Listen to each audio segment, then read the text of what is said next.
set free. Through the lies I feel your pain. Still we endeavor, not ready to sever yet. Nothing is simple.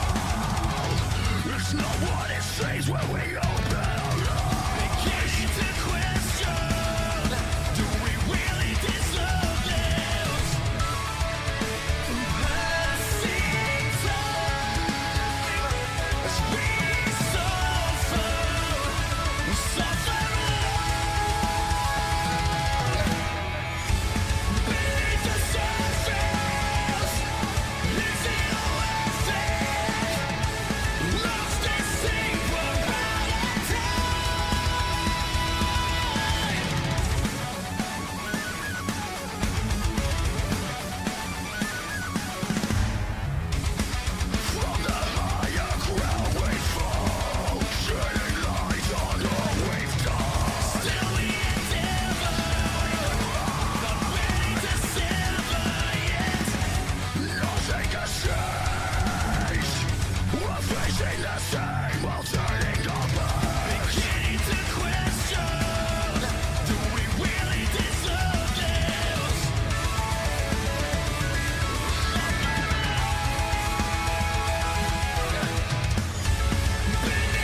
From one tribal chief to another. Welcome back, Roman Reigns. The Paul Levesque era did something that the Vince McMahon era couldn't do. For 8 years, they tried and failed and forced Roman down our throat. In 1 year, the Paul Levesque era made Roman Reigns into the biggest babyface in all of pro wrestling. It's amazing how things work out that way, bro. SummerSlam was a banger show. In previous years, I used to call it SummerScam. This year, the Paul Levesque era cooked. Very good show. Stories. I can't wait for Monday Night Raw, man. Oh my goodness, man. The stories that came out of tonight's show. Dominic turns on Rhea Ripley. Finn Balor turns on Damian Priest. CM Punk screwed CM Punk. And Gunther is the world's heavyweight champion. Oh my goodness. Ladies and gentlemen, we got a lot to talk about, man. We got a lot to talk about. And I hope that whatever you're drinking is ice cold. We're going to the beer garden. I got the dark horse. I'll meet you over there. And when I walk through those doors, I want to know, what the fuck are you guys drinking? I'll see you over there.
Why has Triple H been so successful?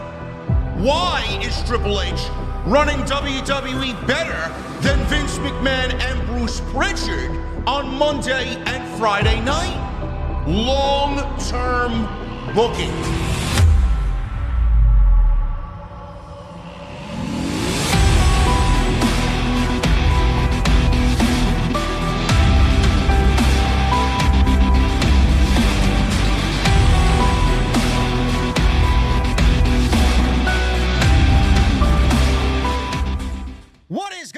Thank you so very much for joining me on this Saturday night. This is your SummerSlam 2024 post show for August 3rd, 2024. I am your host, JD from New York. As always, coming to you live from the OTS Beer Garden. Thank you guys so very much for joining me on your Saturday evenings, wherever you may be. I know I want to address this right now. For everybody watching me, who watched the show along with me tonight, for everybody listening on Spotify and iTunes and wherever this may be going after the fact, I want to address this right now because this seems to be the second biggest thing that people are talking about right now coming out of that main event with Cody Rhodes and Solo Sikoa, which saw the return of Roman Reigns in the main event for the WWE Championship. Jacob Fatu, obviously a part of that main event. There are people within the community working on getting this information as quickly as possible. If you guys want to relay that to me as soon as it does become available, we will go over it right here on the show. But Jacob Fatu, obviously a part of the main event, jumped off the top rope and put Cody Rhodes through the announce table with his signature Big Fatu splash. And it looked like Jacob Fatu, whether it was his knee, whether it was his ankle, came down on the edge of the table as soon as he splashed Cody Rhodes through the table. And he was, I don't want to say selling it right now because we don't really know, but he was accentuating the ankle and leg injury that potentially was suffered in that main event. He tried to stand up and he could not stand up. He had the referee come over, and that was the last we've seen of Jacob Fatu. I thought at the end of the show where we saw Cody acknowledging Roman and Roman acknowledging Cody at the end of SummerSlam, I thought I saw in the distance Jacob Fatu standing up on his own, and that was just all a work. I don't know if he's injured or not. I don't want to speculate. I hope to God he is not injured because this would fucking suck big time if he was hurt. But I'm going to go out on a limb and say that Jacob Fatu being a crafty veteran, I'm going to say that Jacob Fatu was working us all. Now, I don't know if you guys saw, there was a couple of accounts on Twitter trying to engagement farm, and Jacob Fatu needed medical assistance walking out of the building. There was only one sole referee that was helping him out of the ringside area and up the aisleway and into the back. That doesn't mean shit to me because obviously they want to keep the illusion that he was hurt. It would not make sense if he sold it so well during the show and then just gets up on his own and walks out on his own. It's not the way things operate here. I want to say, I could be wrong. He could be injured. He could be out. We don't know. I want to say that the reason why I think it's a work is because of one simple thing. Roman Reigns returns, and you do not want Jacob Fatu anywhere near Roman Reigns right now. If Jacob Fatu is up on his feet and Jacob Fatu is mobile and he's walking around, are you not going to let him get in the ring and stare down Roman Reigns and help his tribal chief?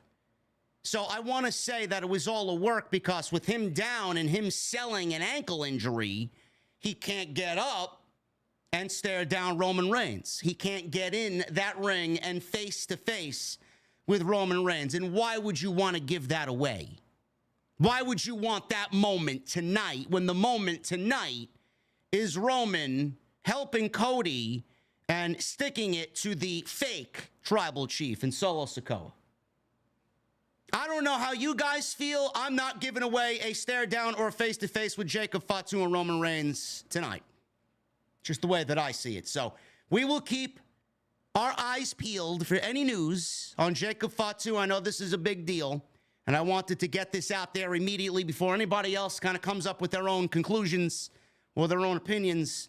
I think that is exactly what's going on here. So we will keep a close eye and an update on Jacob Fatu right here on Off the Script this evening as we talk about the rest of SummerSlam. But before I do that,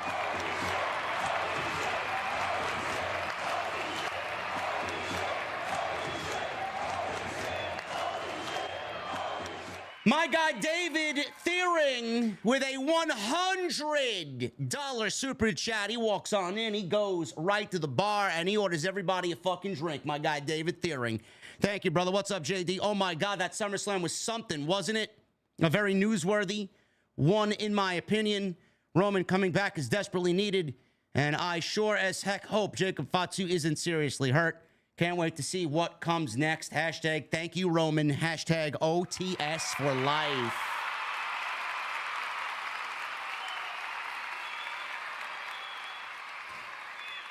David, thank you, brother. As always, thank you for your generosity. Glad you are joining us here, as always, on the official SummerSlam post right here on Off the Script. Roman Reigns is back. I think we all kind of assumed that Roman Reigns would be back. This was the perfect stage for it to happen. The only question that people were left asking was when? When was the right time? I think I was pretty stern in what I wanted to see happen. And I feel bad for Cody because now Cody is going to be second fiddle, which I think was probably inevitable. I think with Roman Reigns coming back and the Bloodline story now kind of venturing off into the Civil War aspect of their feud, I think Cody was always going to be number 2 on SmackDown. I feel bad for him. I feel bad for the title, but that's just the nature of what we are embarking on right now with this Bloodline story. There's no way around it. I said from weeks ago, after we saw calculated attacks by the Bloodline, that Cody needs to win on his own. Now, clearly that didn't happen. And on Friday, when we got the announcement of Bloodline Rules, that was not going to happen. It took us about 16 to 17 minutes before we even got any of the Bloodline Rules. We got a basic psychological pro wrestling match between Cody Rhodes and Solo Sikoa, which I don't really think people were very enthused about. And then all of a sudden we get the Bloodline interfering, and then things get kicked up a notch, and we finally get Bloodline Rules. The only reason why they made Bloodline Rules is so that they could get everybody involved. There was barely any weaponry used. There was a half of a steel steps that was used, and that was basically it. I mean, there was no blood, there was no brutality, there was no chaos. It was basically setting the stage for interference after interference after interference, and then Roman Reigns, obviously the final boss here in this instance. He comes back, he helps Cody Rhodes beat Solo Sikoa, and he retains the WWE Championship. Solo Sikoa is now looking at the original Tribal Chief. Roman had this OTC on his shirt, Original Tribal Chief. He is back, and Roman Reigns is going to take his throne back once again. I know a lot of people were hoping that we see Roman after the fact, but I want to try and make sense of why we saw Roman actually help Cody. A lot of you guys are probably wondering, well, why did Roman help Cody when Cody ended his title reign? This all plays perfectly into what we're going to see moving on into the future. And if you paid attention to WWE dialogue over the last couple of weeks, especially on Friday, the last face-to-face that we got with Solo Sikoa and Cody Rhodes, if you go back and listen to what Cody Rhodes said about Solo Sikoa, he will take care of the pretend Tribal Chief because the real one isn't here. A lot of you guys are wondering, well, why did Roman Reigns help Cody Rhodes? Roman Reigns helped Cody Rhodes, and Roman Reigns came out to assist Cody Rhodes in retaining the WWE Championship because this is not about the WWE Championship anymore. Roman does not give a shit about the WWE Championship anymore, or at least right now. I don't want to say anymore because that would be jumping the gun. I'm sure he would love to have it back at some point, but right now it is the least of his concerns. Roman helped Cody because you got family running around claiming that they are the real Tribal Chief when we all know that he's not. Roman came back and helped Cody because Cody, ever since that Monday Night Raw after WrestleMania, you could go back to that, or I think it was on Friday night. It was one or the other. It was on Raw or SmackDown after WrestleMania. Cody Rhodes acknowledged Roman Reigns and led a thank you Roman chant. We got the babyface turn for Roman Reigns happening very early on. You knew exactly where they were going with this. You fast forward to Friday, this past Friday, legitimately yesterday, and Cody Rhodes again acknowledged Roman Reigns as the real tribal chief. Cody Rhodes has acknowledged Roman Reigns as the real tribal chief in the absence of Roman Reigns. And Roman Reigns is going to look at that. Roman Reigns is going to hear that. And Roman Reigns is going to respect Cody Rhodes. I don't want to see Cody Rhodes fight alongside Roman Reigns, just like you guys don't want to see Roman Reigns fight alongside Cody Rhodes at all. I don't want to see it. But the mutual respect is there. That's why they did what they did tonight, even though I didn't think it was going to work out best for Cody Rhodes. Roman Reigns also helping Cody Rhodes is going to serve as a major problem for Dwayne Johnson. The final boss is looking from afar. You think Rock is going to have this all play out and he's going to be okay with Roman helping Cody Rhodes? As far as I'm concerned, basically this was the setup for Roman and Rock whenever that takes place. Rock is looking on from wherever he may be tonight, and he's thinking one thing and one thing only. The Rock is thinking that Roman betrayed his family.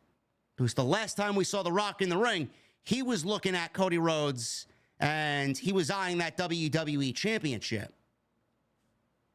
So it's going to serve as a platform for Rock and Roman. Whenever Rock comes back, it could be on the way to Survivor Series. It could be at Survivor Series. We don't really know. We don't really know.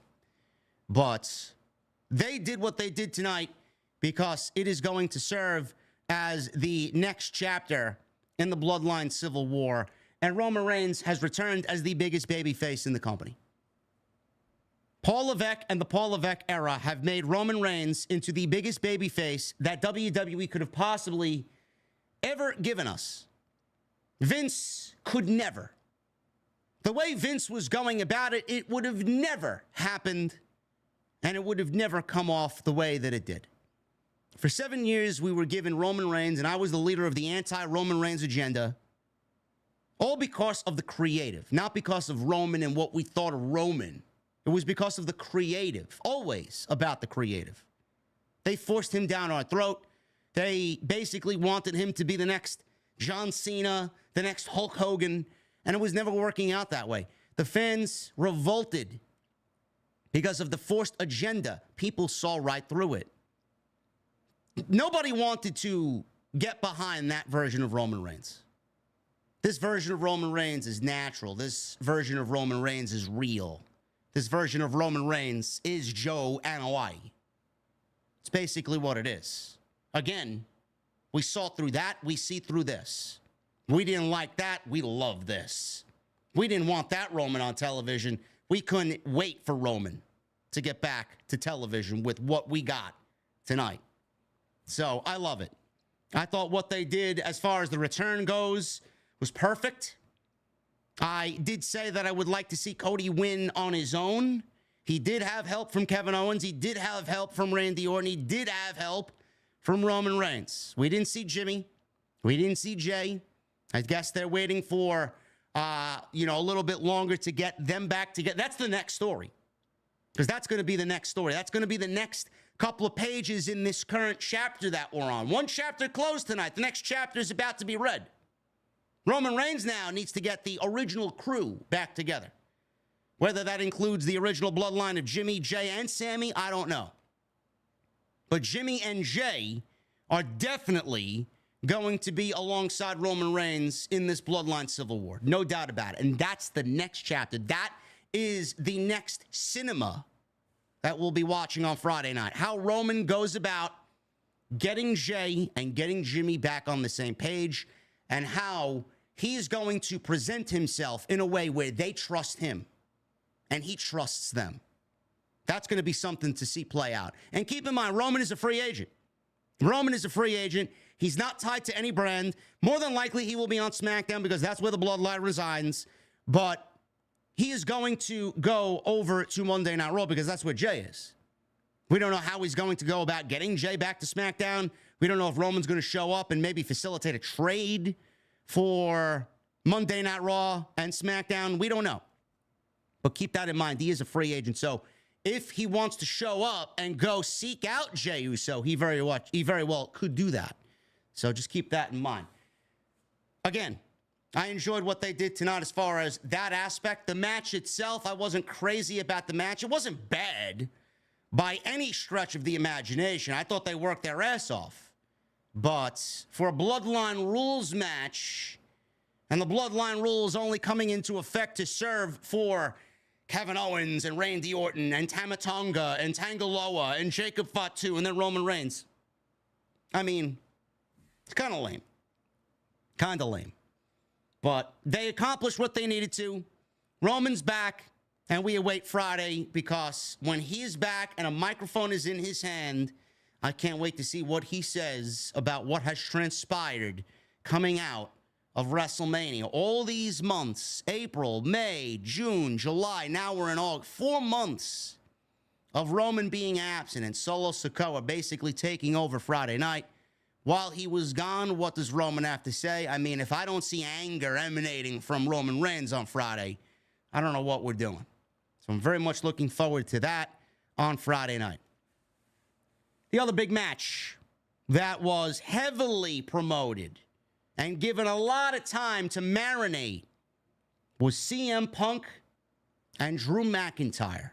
Grudge match of all grudge matches this year for WWE. Something that's been brewing since January.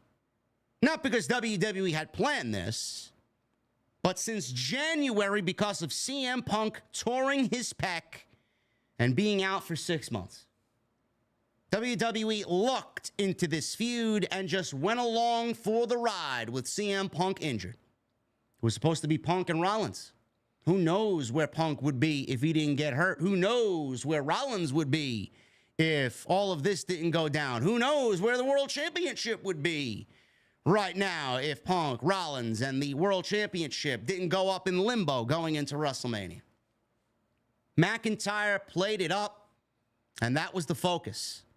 They shifted Rollins over to Roman and The Rock, and they placed him in a tag team with Cody, and they worked out everything beautifully for WrestleMania.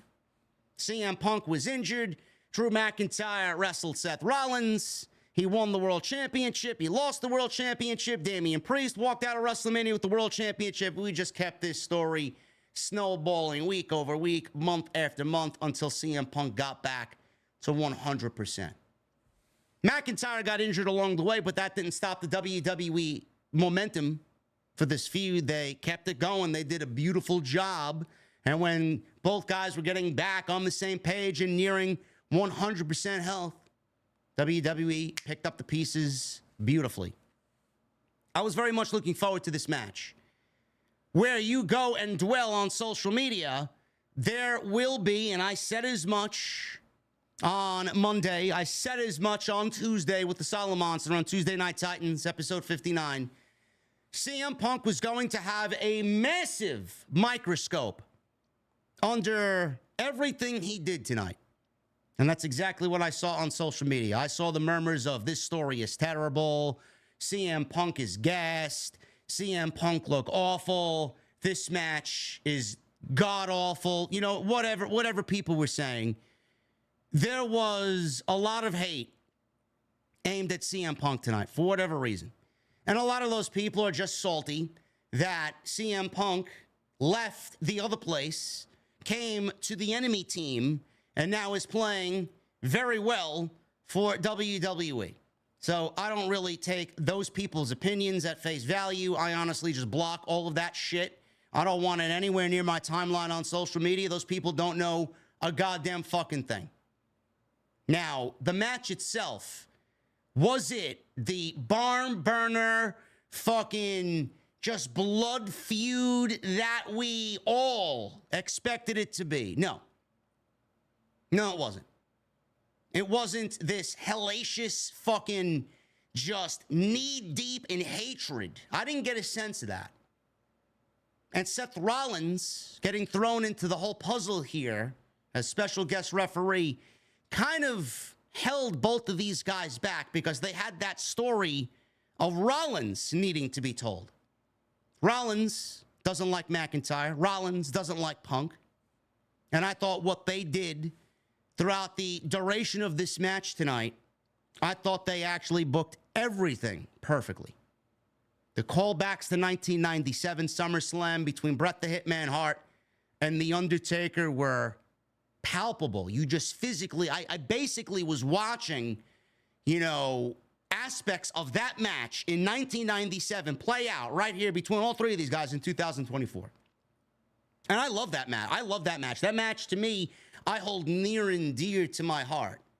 I love that match. The greatest World Championship ending of any match in WWE history was that match. The heat coming out of that match in New Jersey was fucking incredible. I got that feeling with these three here tonight.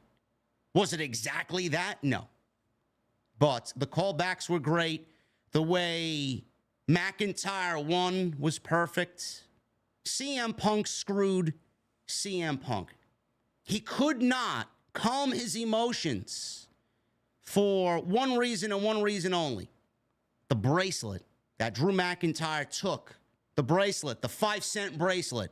That means everything to him. That's got AJ's name on it, April's name, his wife, and Larry, his dog. McIntyre pulled it out, and at one point it was laying on the mat in the ring. Punk finally grabbed it. It was his. Found itself on the floor again. Seth Rollins picks it up because that's what a referee is supposed to do. Rollins put it on his wrist, and Punk thought Rollins was mocking him as well. So now Punk, looking at Drew troll him for weeks, also sees Rollins now as the referee who's officiating this match, trolling him here too. And in the end, Punk screwed Punk because he let his anger, he let his emotions get the best of him, which I guess you could say is a take on real life. And he basically lost his cool, ended up giving Rollins the GTS, which then led to McIntyre giving Punk a low blow and delivering a Claymore kick and pinning him 1, 2, 3. And Rollins woke up just in time to make the 1, 2, 3. And in the end, McIntyre once again takes the bracelet back, which basically is WWE telling you this is far from over. So I don't know where they're going after this. We could certainly get a Punk versus Rollins match out of it. We can certainly get a triple threat match out of it. All I know is this is not over. And we are definitely going into Atlanta and going into Bad Blood with Punk and McIntyre locked inside a Hell in a Cell. Absolutely. So I can't wait to see what they do. I thought they booked it perfectly. The match itself was fine. Don't listen to anybody. Punk wrestled exactly how you would expect Punk to wrestle. Did he look on top of his game? No, he didn't. Was he sluggish? Of course he was. He hasn't wrestled a singles match since December against Dominic Mysterio at Madison Square Garden and in Los Angeles during the WWE Holiday Tour. If you want to go back even further to that, a televised singles match, the last televised singles match he had was All In for AEW last August against Samoa Joe. What do you expect him to do when this is his legit first match, singles match in WWE all year? I thought he looked respectable. And I thought he looked in great shape. Punk will get it together. And I feel like with everybody having this huge microscope over CM Punk, it's just coming from a place of hatred. The story is great. The callbacks to 1997 were great. The crowd loved every minute of it. It was great storytelling. It was drama. I had a great time watching it. I'm not going to sit there and dissect everything fucking CM Punk is doing and unfairly give him fucking X's up and down the scorecard because, oh man, he looked off. Why are we being so hard on somebody that hasn't wrestled a fucking singles match since last August? Give me a break. The one thing that I take away from this is that he walked out healthy and he didn't get injured. Because McIntyre's not the type of guy that's going to fuck around in there. McIntyre's not the type of guy that's going to go in there and flail around. You get into a match with Drew McIntyre, he's going to fucking kick your ass no matter who you are. It's not some fucking walk in the park opponent. I thought what they did was great. Liv Morgan. She defended the World Championship, the Women's World Championship, against Rhea Ripley, who's also coming off an injury. And the story in this was about Dominic Mysterio, and Dominic and Rhea's love for each other is so great, because Dominic basically shunned Liv Morgan in public and expressed his love for Rhea Ripley and broke Liv Morgan's heart, which obviously was all a setup and all a way to trick Rhea Ripley into thinking that he cared about her, but in the end, he did not. And I called it, and I called it, and I called it. I just had a feeling it was going to happen. Dominic turned on Rhea. Dominic helped Liv retain the championship, and it was blatant as anybody saw it tonight. And the kiss that sealed the deal. Judgment Day was imploding right before our very eyes. Then we get Damian Priest, who's upset at Balor and upset at Dominic. They couldn't find Liv and Dominic all night. They left. God knows where they went. Sure, they went to go celebrate. Finn Balor ended up turning on Damian Priest. He helps Gunther win the World Championship.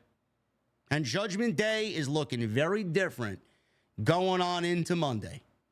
Damian Priest is out. Rhea Ripley's out. Dominic's with Liv. Finn is now the leader of Judgment Day. And who the fuck knows what everybody else in the Judgment Day is thinking, man. Story. That is your SummerSlam.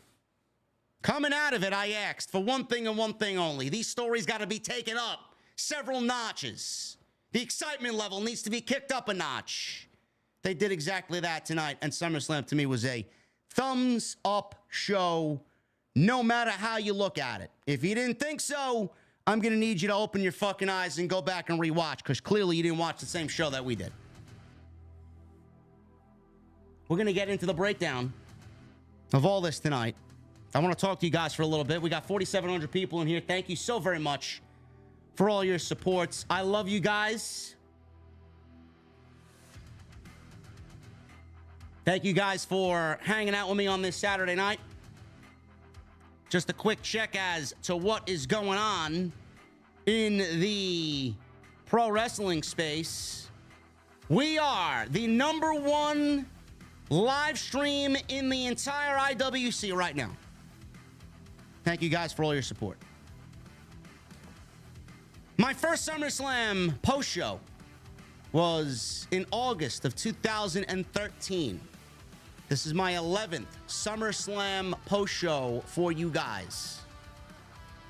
My first post show was nothing more than a thumbnail, no video, only audio. It was about 28 minutes, and I sounded like a young JD who was hungry to get his name out there in the pro wrestling space. I could never listen to myself now. Back 11 years ago. I tried to today, I couldn't last 5 minutes. Seeing where we were then and where we are now, man, I thank you guys for all your support, because I wouldn't be here without you guys. Look at us now. Look at where we are now, man. 5,000 people watching me on a Saturday night. We look and sound better than anybody. Nobody looks like us. Nobody sounds like us. Nobody's doing what we're doing live in this space. It's all thanks to you guys, man. So thank you guys very much. Follow me on social media at JDfromNY206, Twitter, Instagram, TikTok, Cameo. Hit that subscribe button down below. Turn on the bell for notifications. If you guys are new around here and are just finding the stream tonight, you're going to enjoy what you see, man. And if you like anything that you see or hear tonight, like the stream. Hit that thumbs up. Let's try for 1,000. We got 1,000 likes. Let's try for 2,000 likes. We got 1,200 likes. Let's try for 2,000 likes right now on the SummerSlam post. Super chats are open. Get them on in. I love the energy. Get them on in. We'll hang out at the end of the show. Go check out all the other content. Plenty of it. We got Monday Night Raw live. Tuesday night. If you guys are new around here and you don't know what happens on Tuesday night, man, we got a little show on Tuesday night called Tuesday Night Titans, TNT. You know who's on that show? Two of the best in the business. Me and Jason Solomon. You guys know him as the Solomonster, man. Two-man power trip. You guys want the best duo in the entire wrestling space in podcast form right here live on Tuesday nights? Go check that out, man. Whole playlist is there. Go check it out. We were live for Wednesday's Dynamite. We talked about Shane McMahon and AEW. We talked about Britt Baker and her suspension. Plenty of news this week. Go check all that stuff out. And make sure you guys follow me on social media at JDfromNY206. Twitter, Instagram, TikTok, and Cameo. I'm all over the socials. Mainly stick to Twitter, though. So if you guys are on social media, make sure you guys stay in the know right here on OTS. And go get your new t-shirts, man. There you go. Tuesday Night Titans with the official merch. Finally. This is the first TNT shirt and the first shirt ever. Collaboration of JD and the Solomonster, man. Go and check that out. Bonfire.com is the exclusive home of not only off the script merch, but this beautiful design right here. Tuesday Night Titans. Link is down below in the description. Go and get yours today. Let's get into SummerSlam, man. We're going to start off, and WWE kicked things off with Rhea Ripley and Liv Morgan for the WWE Women's World Championship.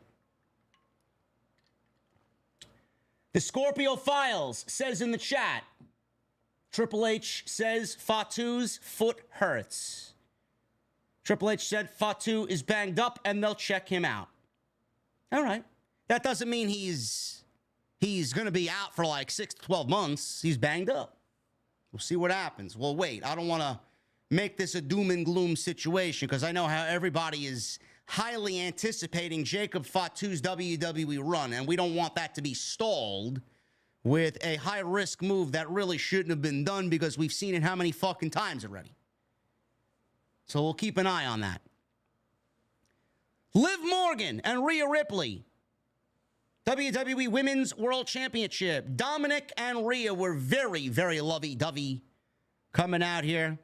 And WWE introduced the first ever for them. I don't think they are the first ever. WWE added a referee cam to the presentation of their matches now. It's not done in every match. This match was one of the matches tonight that got the special referee cam treatment. Camera sits on the referee's ear. It looks like he's got some old school Logitech camera just hanging from his ear. I don't know how they make the referees feel. It's got to be a little obtrusive to have this fucking thing hanging from your ear, but they want to add to the overall sports presentation, and they want to kind of separate themselves from other sports entities by doing different things such as this. So we got that. Cleveland Brown Stadium looked great. It was loud. There was 57,000 people in there. It was a near sellout in Cleveland tonight. There's something great about... The only thing I love about outdoor shows, I don't like the fact that they're open air. This was an open air stadium. I love the fact when you start the show, it's in the daytime, and then you go over the course of 3.5 hours, and then by the main event, it's all night. It's all nighttime. I love it. Just something really nice about that. But we start off in the day here, and Liv Morgan and Rhea Ripley open the show for the Women's Championship. They had a decent match. I will say that they had a decent match. Most of the match was played up around Rhea Ripley's shoulder, and that's the reason why she was out for 4 months. So they start the match, bell rings, a lot of cat and mouse going on here. Rhea's in the ring. Liv wants nothing to do with Rhea. She escapes the ring and rolls out underneath the rope. She plays with Rhea. She gets back in. Rhea chases her outside. Liv's in the ring. Back and forth we go until Rhea trolls her and basically tried to go outside, stopped herself from going outside. Liv goes back in. There was nowhere for Liv to go. Rhea finally got her hands on Liv Morgan. Clotheslines, massive clotheslines from Rhea to Liv. A big half and half suplex, a big headbutt. Ripley slammed Morgan into the turnbuckle and set up for Riptide, but Morgan slipped out and drove her shoulder first into the turnbuckle. Now, again, like I said, the injury was legit 4 months ago.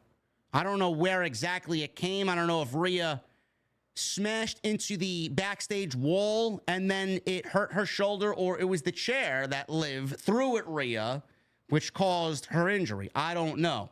4 months ago. But this was centered around Rhea's shoulder.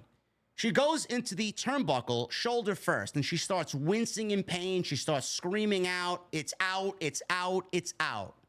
She injured her shoulder again. So she rolls out to Dominic, and Dominic is consoling her and checking on her. Liv Morgan booted her shoulder, and she targets the shoulder back in the ring. Morgan went for a dive, but Dom shoved Rhea Ripley out of the way, and Morgan wiped out Dominic instead on a suicide dive.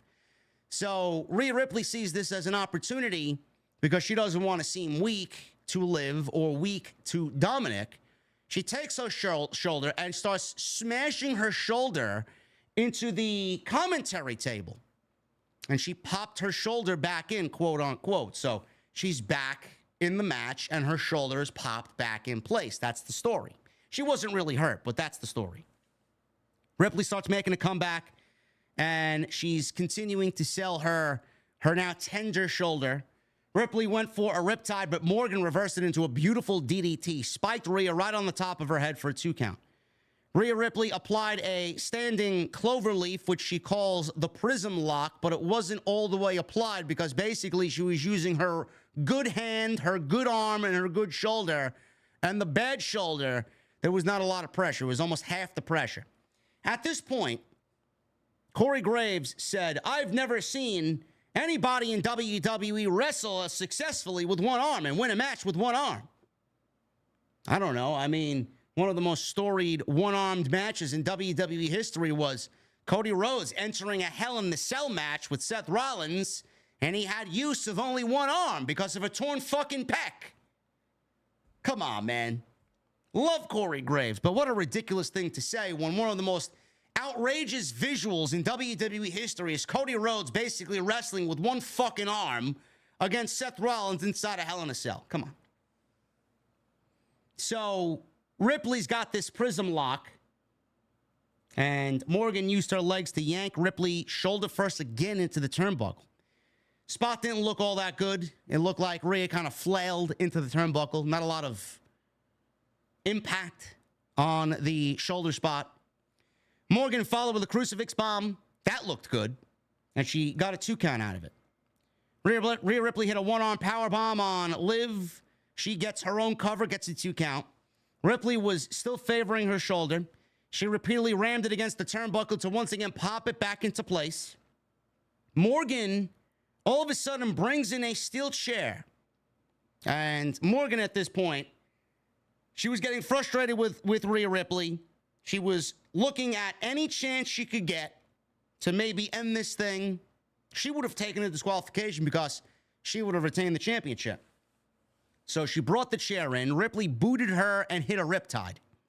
Instead of going for the cover, Rhea Ripley sees the chair. She picks up the chair and in a fit of anger, I guess you could say Rhea screwed Rhea here as well because she let her hatred for Liv Morgan blind her from the ultimate goal, and that is to win the Women's World Championship. So Rhea Ripley's got the chair. She goes to swing it. She puts it over her head, and she's about to hit Liv with it, is Rhea. And Dominic jumps on the apron and grabs the chair. He stops Rhea from using the chair, and he starts yelling at her. "Don't do this. Don't do this. You can't win the championship if you do this." Now, Rhea looked mad. Rhea looked upset because Dominic stopped her. And then all of a sudden you see Rhea with this look saying, "You know what? I guess you're right. I got to win the championship. I can't do it. If I'm going to hit her with a steel chair, I'm going to get myself disqualified. I don't win the title that way." So she listens to Dominic Mysterio. And all of a sudden, we get a Oblivion from Liv Morgan. She hits Rhea with the Oblivion. She goes to cover Rhea Ripley. 1, 2, Rhea kicks out. Crowd's going crazy. All of a sudden, Dominic sees this. He goes around the opposite side of the ring. He's by the commentary desk. He walks over with the steel chair to the opposite side of the ring. And I don't know what had happened here, but the referee did not see Dominic slide the chair into the ring. Now, the way he slid the chair into the ring, it absolutely, at this point, I'm like, yeah, he turned. We didn't need a kiss. We didn't need anything as far as him blatantly just turning on Rhea. The way he slid the chair into the ring, you knew. Yeah, he turned. He absolutely 100% slid the chair to Liv Morgan for her to use because the referee at this point was distracted by Dom. He jumps on the ring apron. Liv sees the chair right center in the ring. She does Oblivion again on Rhea, this time on the chair, and Liv pins Rhea 1, 2, 3, and retains the WWE Women's World Championship. I'm like, there you go. There you go.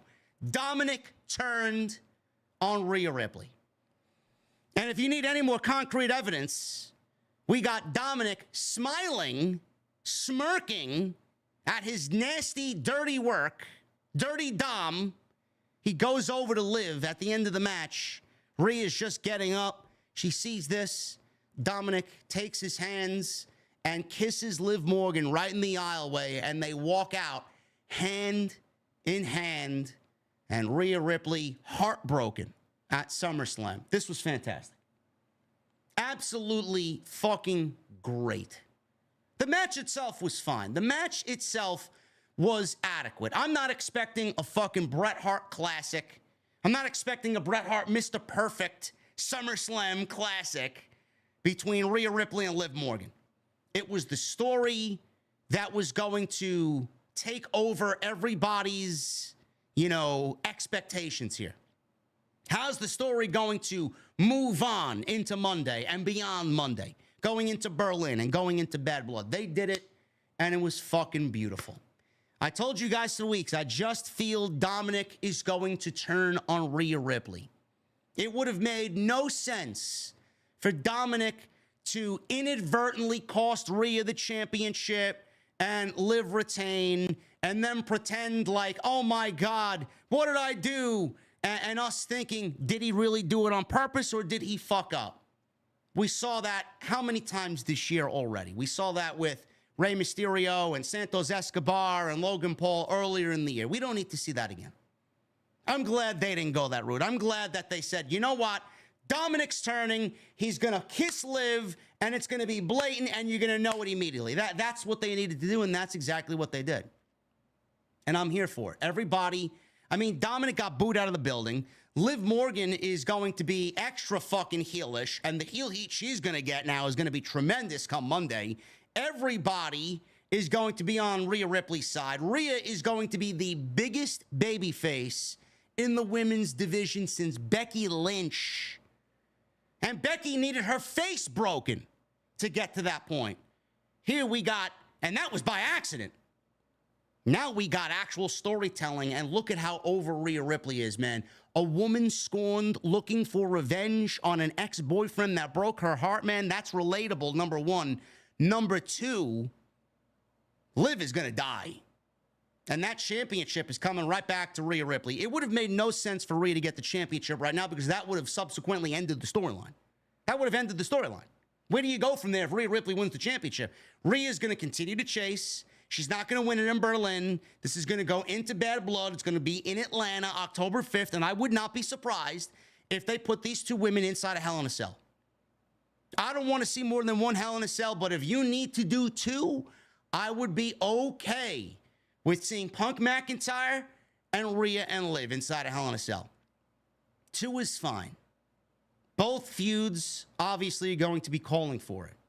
But I love what they did here, man. The match was fine, and the ending was even better. It's a great way to kick off SummerSlam, man. Story. I can't wait to see Monday Night Raw just for this. To see what Dominic says, to see what Liv says, to see what Rhea does. This is fucking great. And I got to give not only Rhea tonight, credit for selling the injury the way that she did and making the story about the shoulder. I got to give Liv, again, all the credit in the world, man. I'm not very high on Liv's wrestling ability, but Liv is doing the best work of her entire career, being a harlot, being a seductress for Dominic Mysterio. Whatever she is doing is working. And I think this is the absolute best she's looked character-wise, and she's going to fit right into the Judgment Day. So shout out to Liv Morgan.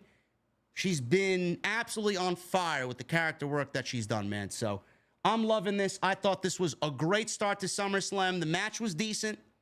Got the right outcome. We got the turn, and we got Rhea still chasing the championship on her way to being the biggest babyface in the entire women's division since Becky Lynch. They did everything perfect in this opening match. Great stuff. Moving on. After this was over, we go backstage. And Damian Priest barged in to the Judgment Day clubhouse, demanding to know where Dominic Mysterio was.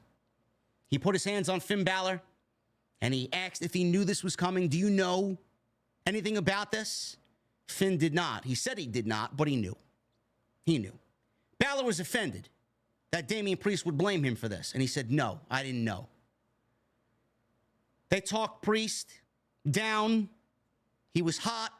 He's obviously got a match to worry about with Gunther. Wanted to know where Dom was because he wanted to beat his ass. He wanted to kill him for betraying mommy. Balor, McDonough, and Carlito left to go find Dom. Balor said, thanks for the trust before leaving, and Priest seemed to regret treating Balor that way. I think at this point, Balor already knew what he was going to do to Damian Priest, and this had absolutely nothing to do with what was going to happen later on. They knew. This was all a calculated plan from before SummerSlam. So no matter what Priest said to Balor, the plans were already in motion to change how Judgment Day looked going into Monday. Balor already knew. But Priest felt like he shouldn't have said what he said to Balor. He kind of regretted it, which he then apologized to Balor later on in the show. But Balor knew exactly what was coming, and I knew we were getting a heel turn. Absolutely. Bron Breakker. He wins the Intercontinental Championship from Sami Zayn. This match went less than 6 minutes. Quite surprising that it went so short. Now, believe it or not, this is Sami Zayn's first SummerSlam in a singles match. I believe it was his first SummerSlam ever, which I find that very difficult to believe. You look at how great Sami Zayn is and how great Sami Zayn has been for WWE, and this is his first SummerSlam. It's crazy to even think about, man. A lot of the people on social media, they all cried and they all bitched and they all moaned that Bron Breakker coming out of Money in the Bank was buried. All because he didn't win the Intercontinental Championship. Bron Breakker losing to Sami Zayn at Money in the Bank. Oh, man, he's buried. How many of us with brains had to calm everybody down and inject some logic into the way people thought and the way people think about these storylines that are playing out? I mean, clearly you're not watching enough WWE to say, oh, Bron Breakker's buried. Why would you ever use that term in the same sentence as Bron Breakker? A lot of people, I'm not saying you guys watching me. Some of you may actually have done that and are guilty of it. But a lot of people on social media, man, how stupid do you look now after tonight? You got what you got. You may be wondering, well, why did they wait so long? Because the win at SummerSlam in front of 57,000 people was a lot better for Bron Breakker than winning it in Montreal in front of 16,000 people. Or Toronto, wherever they were, Money in the Bank. Toronto, 16,000 people. That's why. They needed an extra layer of cheese on the pizza that Bron Breakker put in the oven. they needed an extra dash of pepper on the Bron Breakker pasta sauce. The fucking Sicilian in me giving you Italian fucking analogies. It's exactly why they did what they did. The first Monday after Money in the Bank, what did they do? They had Bron Breakker slice Sami Zayn in half and Dragunov with 2 spears. So what exactly did you expect? Them to just move on from Bron Breakker? Now, again, I am quite shocked that this match only went 5 minutes, but it adds to what I just told you. He lost at Money in the Bank. It went about 15 minutes or so. It was a great wrestling match. You got your pro wrestling match at Money in the Bank. Bron Breakker cuts promos and spears and all these things about how he's going to win the Intercontinental Championship. And Sami Zayn's a comedian and he's setting up for life after WWE. He wants to be a fucking joker. A comedian, right? The Intercontinental Championship came to him in 5 minutes. 6 minutes, tops. This wasn't much of a match. Now, if you want to use the term buried for Sami Zayn, I don't think it's a burial for Sami Zayn, but WWE is letting you know where their priorities are. Their priorities are not in Sami Zayn anymore. Their priorities are in Bron Breakker, and he's the new Intercontinental Champion. Bron immediately went for a spear, but Zayn leapt over Bron, went shoulder first into the ring post. Zayn followed up with a flip dive. Bron then dodged a haluva kick early and tried to press slam, but his shoulder gave out because he hit the turnbuckle. Bron managed to turn Zayn around with a clothesline. Bron did a run up the ropes Frankensteiner for a 2 count, and his family was in the VIP skybox. We saw Scott Steiner and Rick Steiner, his father, up in the skybox. Bron was talking trash to Zayn, so Zayn smacked him and hit a clothesline. Bron blocked a Blue Thunder Bomb and countered a back body drop. He then tried for a Flying Bulldog, but Zayn countered with a Blue Thunder Bomb. He got only a 2. Zayn hit an exploder in the turnbuckles. He was setting up for the haluva kick. But Bron, as Sami took too long to set up for the haluva kick, exploded out of the corner and hit Sami Zayn mid-haluva kick with a spear. Bron ran the ropes again, back and forth, spear. 1, 2, 3. Decisive pinfall. And Bron Breakker is the new Intercontinental Champion. He's not losing that belt for quite a while. Bron Breakker tonight solidified his superstardom in WWE. And Bron Breakker, this is not the only championship he is going to hold within the next 24 months.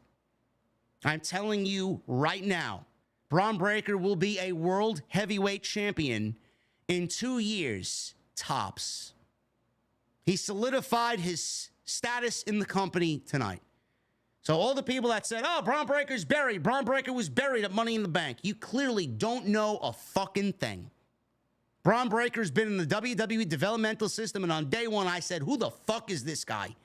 Who is this? Bron Breakker. The name even sounded ridiculous. Now I couldn't be a bigger fan of Bron Breakker. He is fucking great. And people are getting on board slowly but surely. More and more you start hearing dog barks. You start hearing people cheering for Bron Breakker. They celebrated when he won the championship. Not anything against Sami Zayn. Sami Zayn's great. But Sami's probably got more important things to worry about. Why not pass the torch onto the future of the company, who's Bron Breakker? Excellent decision. It was decisive. It was the right call. And we have a new Intercontinental Champion. Love it. Machine Gun Kelly. Not a fan of his music. You may be. I'm not a fan of his music. He appeared in a hood as a surprise and entered with Logan Paul for the next match, which was the United States Championship.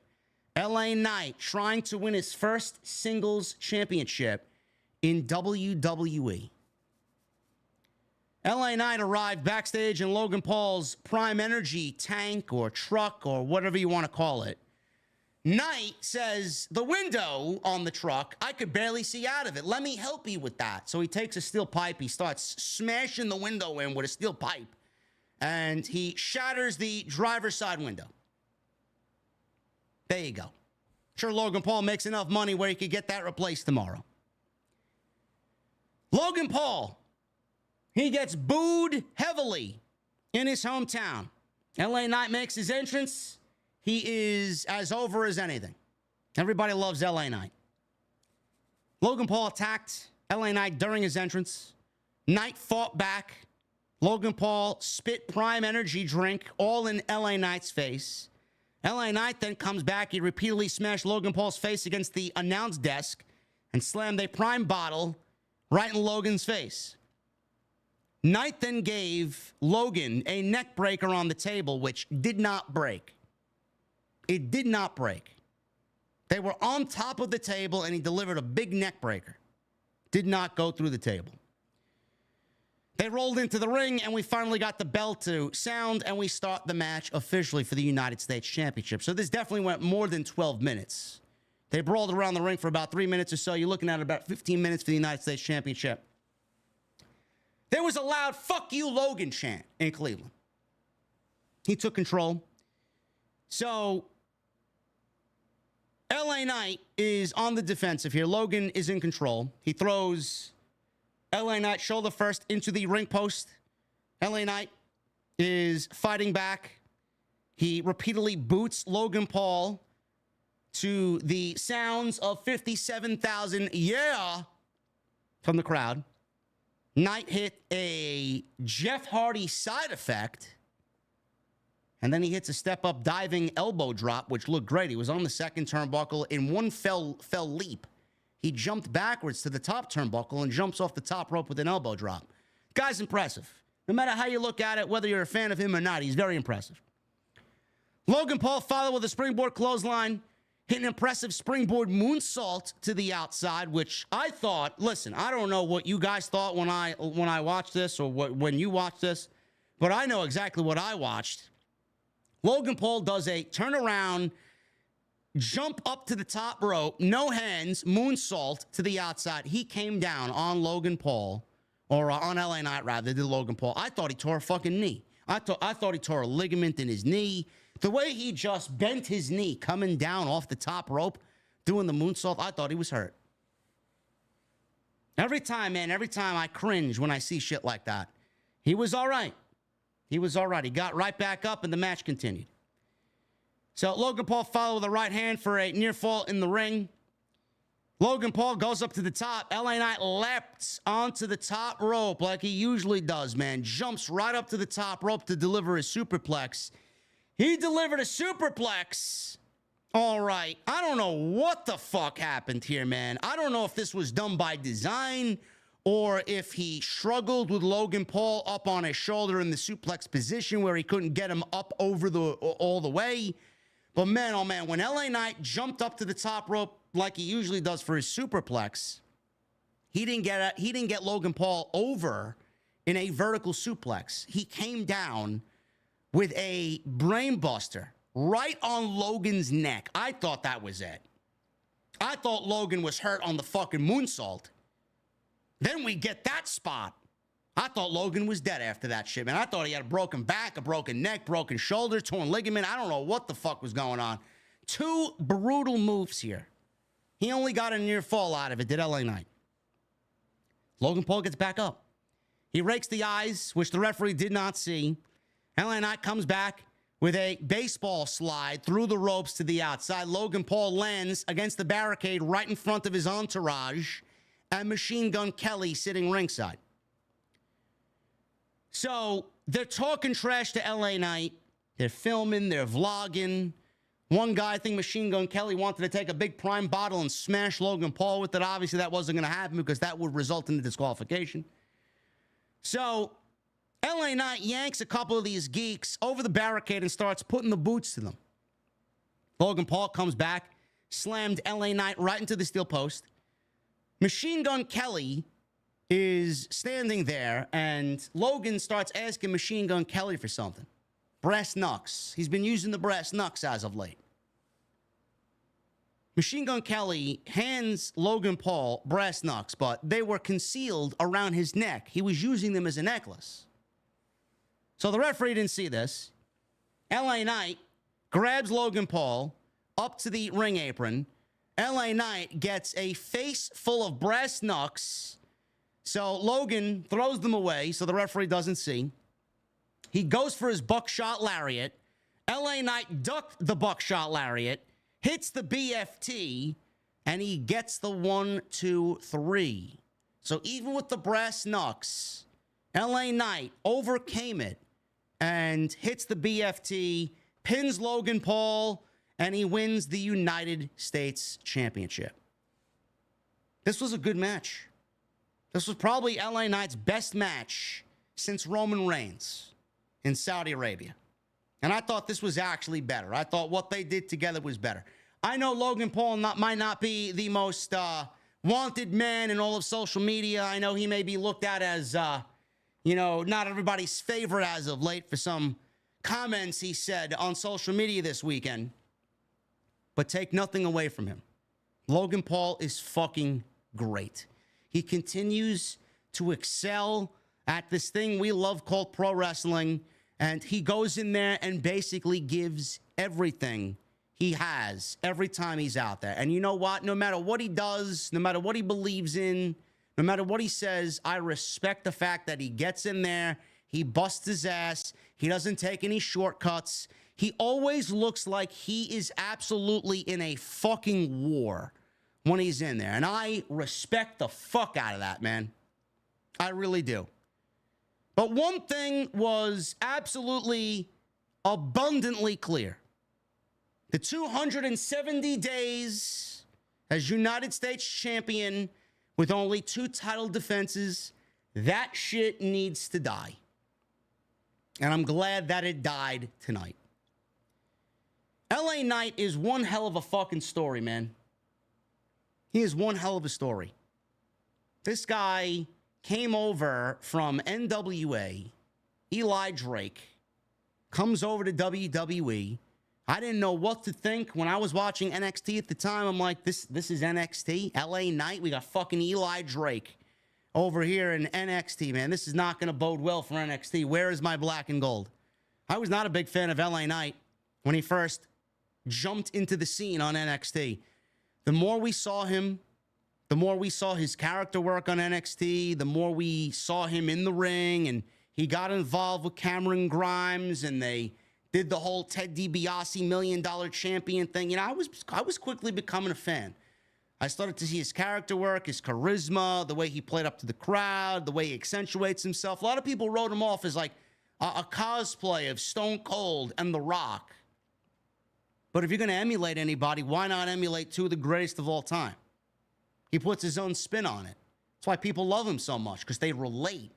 Like pro wrestling back in the day, man, back during that day, everybody loved pro. It was all over the place. I mean, back in high school, I know you guys did the same thing too. If you're my age, back in high school, man, during lunchtime and when the bell rang for school to end, I mean, we were fake fighting in the fucking hallways, man. We took it out to the fucking parking lot. We took it out to the front of the school. We were fucking doing WWE moves, man. We had our own thing going on because we loved what WWE and WCW were doing at the time in the 90s. It's what LA Knight embodies. Who wouldn't love that? Who wouldn't relate to that? Then all of a sudden, all that shit goes out the window, man. LA Knight gets called up. Max Dupree. Remember that? Max Dupree with the fucking Maximum Male Models. I'm like, what the fuck is this? Why? And he had a look on his face as to get me the fuck out of here. He tried. He tried to do it with a straight face. He couldn't do it anymore. And as soon as we got those Vince allegations and Triple H was kind of getting his hands into the creative process, man, we started to see LA Knight dump Maxine Dupree and the Maximum Male Models. And he went back to LA Knight. If you go back and look at what Triple H has done since he's taken over WWE Creative, you're going to look at the rise of Jey Uso, the Bloodline, Cody, Gunther. But I honestly think if you talk about at least top 2 and what Triple H has done right creatively, LA Knight is near the top of that list. And no matter what you say, man, it took a little bit for us to get here. We got here But it took a little bit for us to get here, honestly. But it's better late than never, right? WWE did the right thing here by having LA Knight win the WWE United States Championship in front of 57,000 people and beat Logan Paul, rather. LA Knight is the new United States champion. I'd much rather him have done it tonight than at Berlin, because it would not have made any sense there. Why wait another 4 weeks to do the inevitable? Do it now. They made the right decision. The WWE side of things on SmackDown, the Bloodline's going to be taking over that show. We got a civil war on our hands. Cody Rhodes and what he does next with the WWE Championship, who knows? I know a lot of people are looking for a Randy Orton, Cody Rhodes feud going into the fall and winter months. But what is LA Knight? What is the mid-card on SmackDown going to do without the United States Championship? If the title was on Logan Paul, what does anybody else on that brand have to fight for? Now you got the Bloodline, you got Roman back, you got Cody, you got Randy, you got Solo, you got this civil war happening. Then you got the United States Championship. Now you got guys like Santos Escobar and Carmelo Hayes and Andrade. Guys like that now can fight over the United States Championship. So it was a great move for them to do that. And again, the story of LA Knight is something that should be admired, man. This guy was a maximum male model. He wanted to quit the company, more than likely would have been fired by Vince McMahon. Vince McMahon got ousted by the Wall Street Journal, and basically Triple H saved his job. Triple H saved LA Knight's job. He would have been gone. The Yeah movement, the Yeah revolution would have been dead. All the struggle that you seen LA Knight go through, man, to see him now holding the United States Championship, no matter how middle of the road the championship may be, this is his first major championship in the entire WWE. And he's maintained that momentum. I said it on Friday. He wrestled Roman Reigns in October in Saudi. November, December, January, February, March, April, May, June, July, 10 months. He maintained momentum. He's over. In every city he's in, he's over. People chanting his name. Yeah, let me talk to you. Now he's a champion. This was the right decision. Absolutely right decision. And I even said on Friday, let's go back and now think ahead. With LA Knight as the United States champion. You got Carmelo Hayes, who is also a future piece to the WWE puzzle. He's going to be a building block for them in the future. Andrade, he's going to be a major player on Friday night. The beginnings of this you saw for the last couple of weeks on Friday night. I would absolutely not even announce it. I would have Carmelo and Andrade just go tit for tat. Who is the better man? Have them go out there and wrestle each other in barn burner banger matches. Andrade's already won the first 2 matches. Carmelo, whatever happens between Carmelo and Andrade, I would absolutely render the winner the number 1 contender as the number 1 contender for the United States Championship. I think Carmelo should come out on top. This is the way I'm thinking. Have Carmelo come out on top. Have Carmelo be the number 1 contender early on for the United States Championship. LA Knight and Carmelo Hayes have been no strangers to each other on Friday night. You revisit that feud when Carmelo gets one over on Andrade. LA Knight versus Carmelo Hayes for the United States Championship. I'd have Carmelo Hayes win the United States Championship when the time is right. I'm not saying let's belt him immediately, but when the time is right, when the time calls for it, have Carmelo Hayes win the United States Championship. Then you can go back to Carmelo and Andrade. Carmelo Hayes is not going to be a world champion on SmackDown. Not yet anyway. Andrade's not going to be a world champion on SmackDown. Not yet anyway. Cody Rhodes is holding that championship well into 2025. The United States Championship is all that they got right now. So I'm thinking Carmelo and Andrade, LA Knight, those are going to be your 3 big players for the United States Championship. And I think that's going to be a fun ride. I really do. But LA Knight winning the United States title, one of the best decisions that WWE made all night.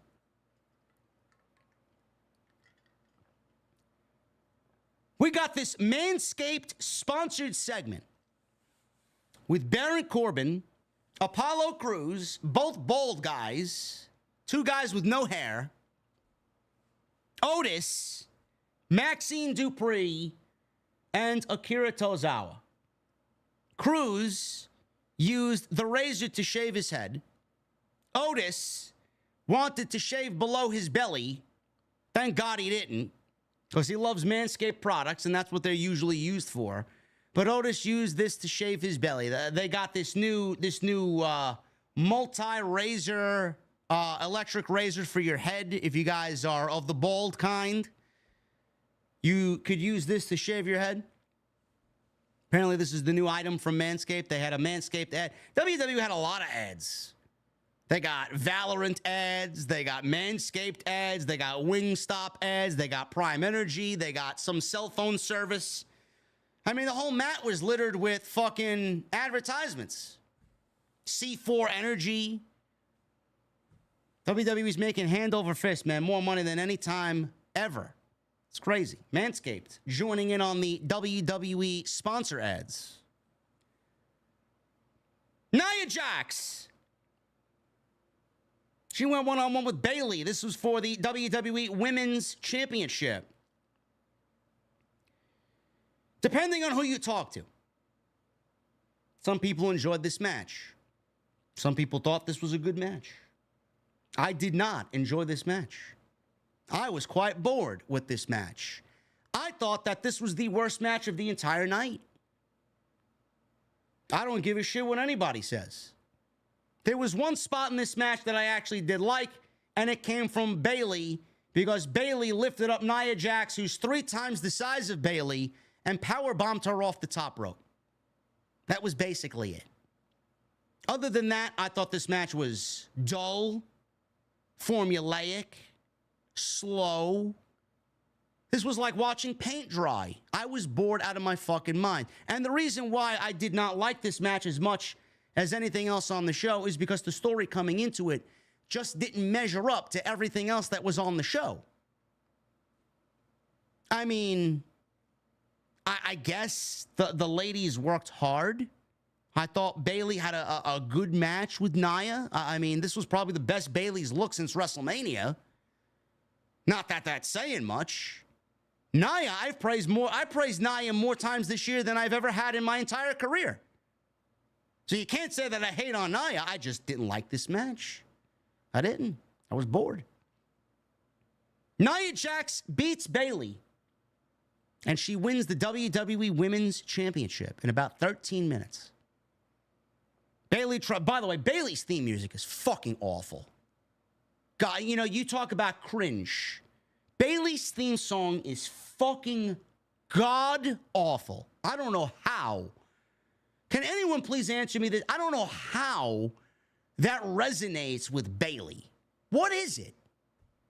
Like, what is the whole theme of the song? And then you got the Def Rebel stamp. They blurt out before the music hits. Role model. What an awful fucking theme music, man. My God. So after the terrible theme music and the ring introductions, Bayley and Nia in separate corners. Bell rings. Bayley tried fighting Nia Jax. Jax dropped her early with the Samoan drop. She took over. Nia Jax's offense here included a lot of ass slapping of her own ass, rubbing her ass in Bayley's face, sitting on Bayley with her ass. A lot of lower extremity moves from Nia Jax. And you wonder why I didn't like this match. You might like looking at Nia's ass. I don't want to see Nia use her ass for 75% of the offense done in this match. Just me. Just me. Nia Jax missed a leg drop on the apron. Bayley responded with a guillotine in the ring. Jax, again, countered a move from Bayley, hit a senton, and then a leg drop for a 2 count. Nia Jax missed another diving leg drop, and Bayley hit a very sloppy-looking Bayley to belly. I don't know where they came with this move, but it looked ridiculous. Bayley to belly for a 2 count. Bayley tried a corner tackle. Jax hit an STO. Jax followed with an Annihilator. But Bayley kicked out. Has anybody kicked out of the Annihilator? Probably not. Nia Jax couldn't believe that Bayley kicked out. Bayley dodged a charge, and for, again, which seems to be a common theme on this show, another person goes into the corner shoulder first. So we get Nia Jax going shoulder first into the steel post. It's happened every match up until this point. Bayley tried a suicide dive, but Jax caught her, hit a Samoan drop. Jax went to the middle rope. Bayley got under her and hit a power bomb, which then rang out in the arena. Fans in the arena rang out with loud holy shit chants because Bayley, this was impressive. I got to admit, this was easily the best spot of the match. Bayley took Nia off the second turnbuckle and lifted Nia up and walked with Nia on her shoulders to the middle of the ring and delivered a powerbomb to Nia Jax. Nia Jax is twice the size of Bayley. Very impressive. Bayley then goes up top, hits a diving Macho Man elbow drop for 2. All of a sudden, Tiffany Stratton runs out. Her music plays. She's running down this long aisleway at Cleveland Brown Stadium. Briefcase in her hand. Referee following behind. She jumps onto the ring apron. Bayley knocked her off. Bayley went back after Nia Jax, but Jax caught her with 2 power bombs. The second one being a little bit more devastating than the first. She drags her over to the corner. She hits not 1, but 2 Annihilators. And she wins the Women's Championship. 1, 2, 3. She pins Bayley. And Nia is the new WWE Women's Champion. A lot of people were looking at Tiffany Stratton cashing in the Money in the Bank briefcase tonight over her friend, Nia Jax. Nia is the queen, and Bayley, I guess, is the pawn in this case. And Tiffany is, or the court jester, and Tiffany is the princess. So we got Nia the queen, and Tiffany is the princess, this pairing. Now, does it make sense watching SmackDown? Tiffany Stratton and Nia Jax together? No, it doesn't make sense. This is nothing more than creative, giving these 2 women something to do when we get the inevitable cash-in and the turn on princess to queen. That's all it is. They wanted to give meaning. They wanted to give the cash-in when it happens a little bit more oomph. And I feel like they are doing this and pairing these 2 together just simply for that fact, which at this point is inevitable. Tiffany is not cashing in and failing. We've already got Drew McIntyre wasting his briefcase, right? Or that's what the fans say. It's all for the greater part of the story. But he failed his cash-in, and they're not going to have Tiffany fail her cash-in.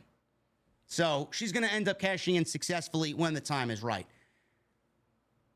The reason why Tiffany Stratton didn't cash in tonight, which I saw a lot of people asking, well, why didn't she cash in? I would have loved to see Tiffany Stratton win the Women's Championship. Yeah, me too. I would have loved to see Tiffany Stratton win the Women's Championship because that's the Women's Champion. She's going to be the Women's Champion. And then we got Charlotte Flair to think about because she'll be back and she'll be cashing in her Charlotte in the back fucking contract. We don't need Charlotte coming back any sooner than anticipated. It's going to happen, and I cringe at the fact that it's going to happen, and that's probably going to be your WrestleMania match. The reason why she didn't cash in, and Solid Monster said this on Tuesday. He said 2 things. 1, the briefcase was destroyed by Bayley 2 weeks ago. Bayley destroyed the briefcase. If Tiffany did not get a new briefcase, which the old briefcase was all stitched up and taped, it looked like a piece of shit. If Tiffany wasn't presented with a new briefcase before SummerSlam, and she kept the old one, she more than likely would have cashed in and won the championship tonight. Or they present her with a new briefcase, which they did on Friday. Nia Jax presented her with this pink, glittery, furry briefcase that's got like a pocketbook strap attached to it. Of course it does. Spedazzled. If they hand her a new briefcase like that, which is made up specifically for her, then we're not getting a cash-in. And the reason why we're not going to get a cash-in is because as soon as they showed that off on SmackDown Friday, WWE Shop on Twitter tweeted out that you could get your very own replica Tiffany Stratton Money in the Bank briefcase. They want to sell as many of these briefcases as possible. How could they sell the briefcase if she's not shown walking around with the briefcase? Can't sell those briefcases if she cashes it in immediately. I know you all want Tiffy time, but it's not Tiffy time yet. And that was a solid prediction by Solid Monster. So good on him for calling that out. We discussed that on Tuesday Night Titans when we did our SummerSlam preview and predictions. We got mostly everything right, man. So if you're not watching Tuesday nights, I don't know what you're doing on your Tuesday nights. But yes, that was the reason. And it's going to happen. You just got to wait a little bit longer. But as far as this match, Bayley's had a terrible title run. She's done nothing with the Women's Championship. And that's probably not her fault. It's not her fault. It's creative's fault. I even wonder where they go with her creatively now. What do they do with Bayley now that she's lost the championship? She didn't do anything as the champion. I can't imagine they have anything planned for her better with her without the championship. It's going to be crazy. I don't know. But Nia Jax is the new women's champion. I thought this was the worst match of the night. The big spot was her powerbombing Nia, which got a holy shit chant. We got no cash in. And Nia is the new women's champion. Wait for the cash in. It's going to happen within the next, I would say, if I was to make a prediction, I would say we get a cash in potentially at Berlin. Because I don't think anybody's all that enthralled or pleased with Nia Jax holding the championship for longer than she really has to. Seth Rollins. He wore very, very, very sparkly referee pants, silver pants. It almost reminded me of Sabu in ECW. He had this sparkly referee shirt. He comes out, and we get Rollins as the special guest referee for the grudge match that everybody's been waiting for. Drew McIntyre versus CM Punk. This was going to be the one match that everybody was going to be looking forward to most. He comes out, he gets a big ring entrance. McIntyre comes out. Rollins, everybody's singing his song, by the way. McIntyre comes out, he milks his entrance. CM Punk, people going crazy for Punk's entrance, singing along to Cult of Personality. And we got this match, and everybody's waiting with bated breath to see what these guys do. We get the ring introductions. McIntyre on one side, Punk on the other. Rollins in the middle.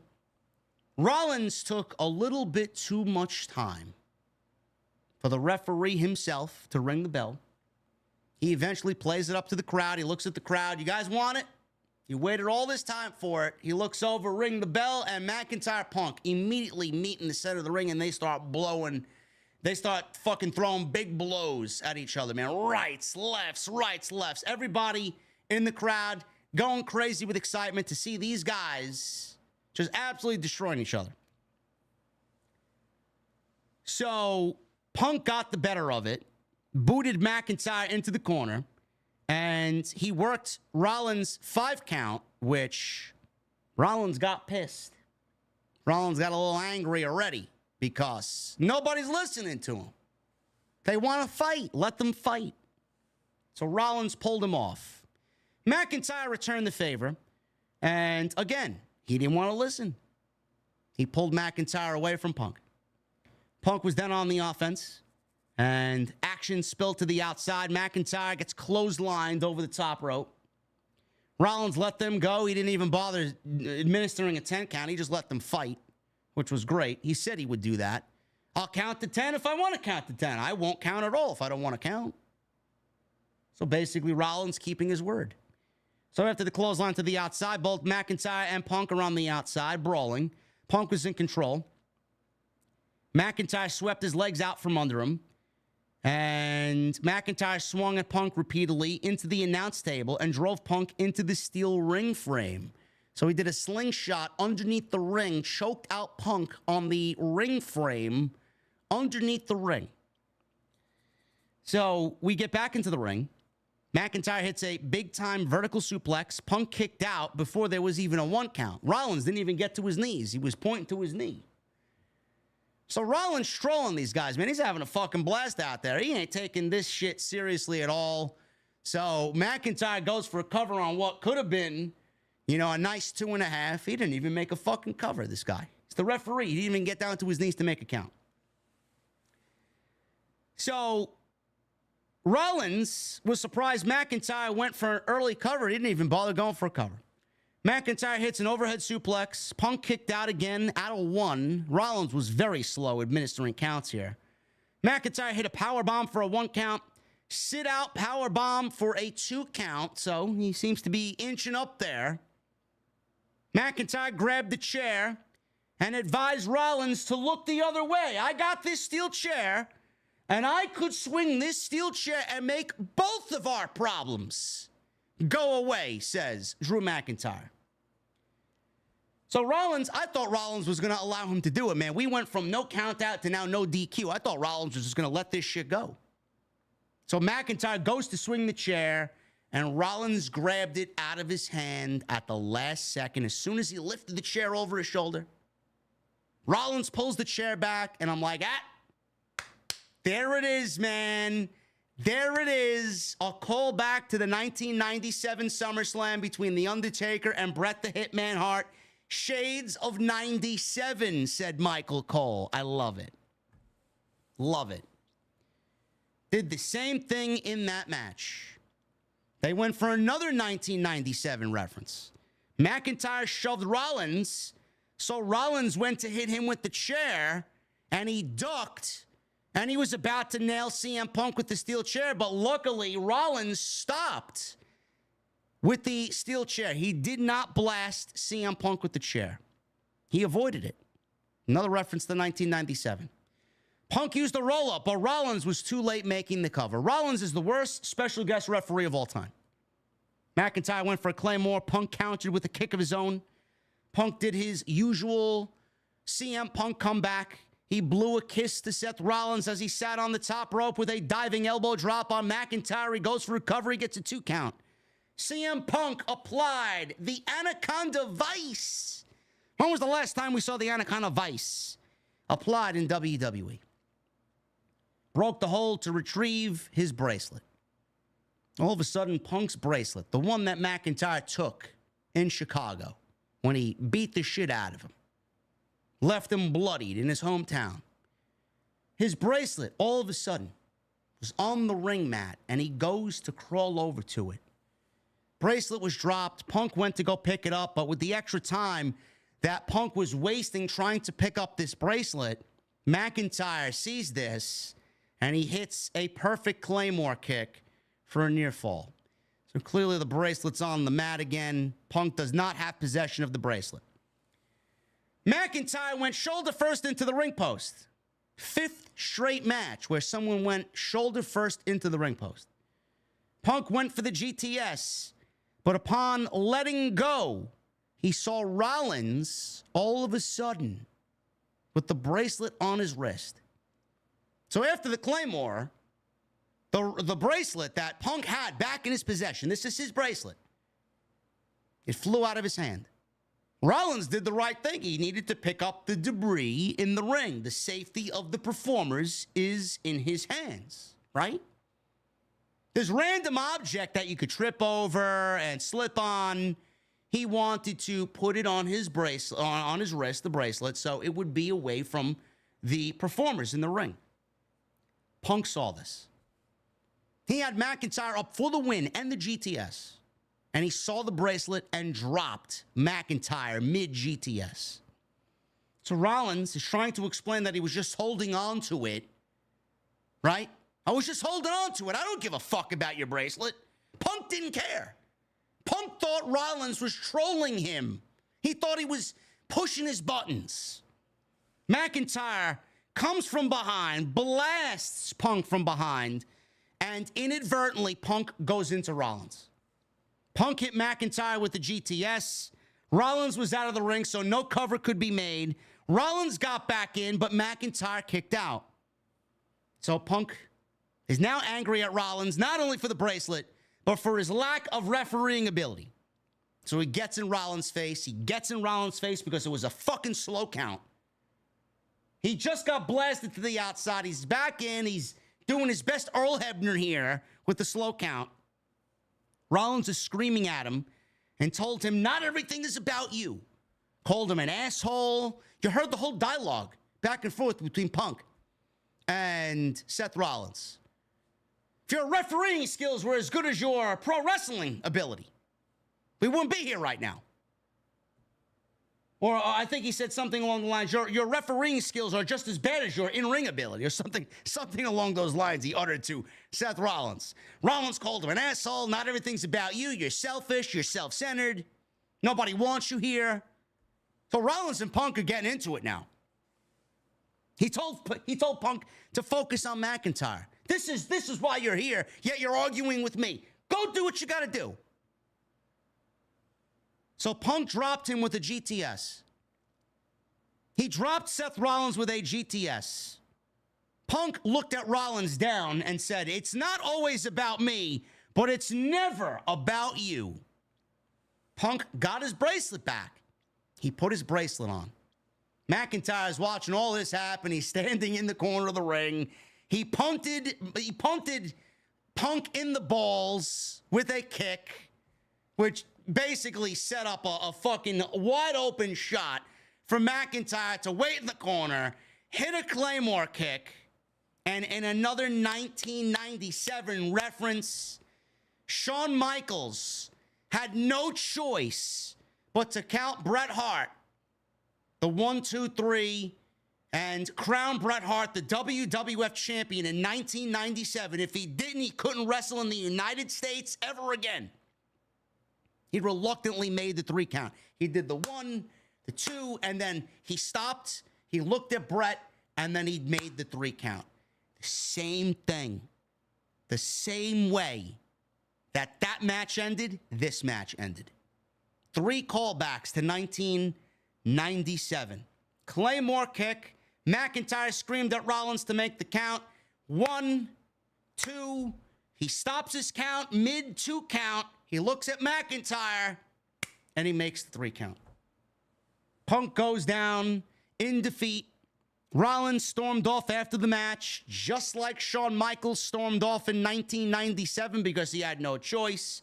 McIntyre grabbed the bracelet, put it on his wrist, posed over Punk's body, and he defeats CM Punk. I thought this was great. Was it a great... Listen, your definition of great and my definition of great is going to be very different. The reason I thought this was great was not because it was a great wrestling match.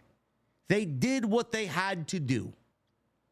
Keep in mind, I'm not making excuses for Punk. I very much enjoy Punk. I thought Punk did great work in AEW. We know he can do great work. I'm not about to sit here and tell you Punk has lost it. Punk lost his touch. Punk is old. Punk is this. Punk is that. I'm not about to do that.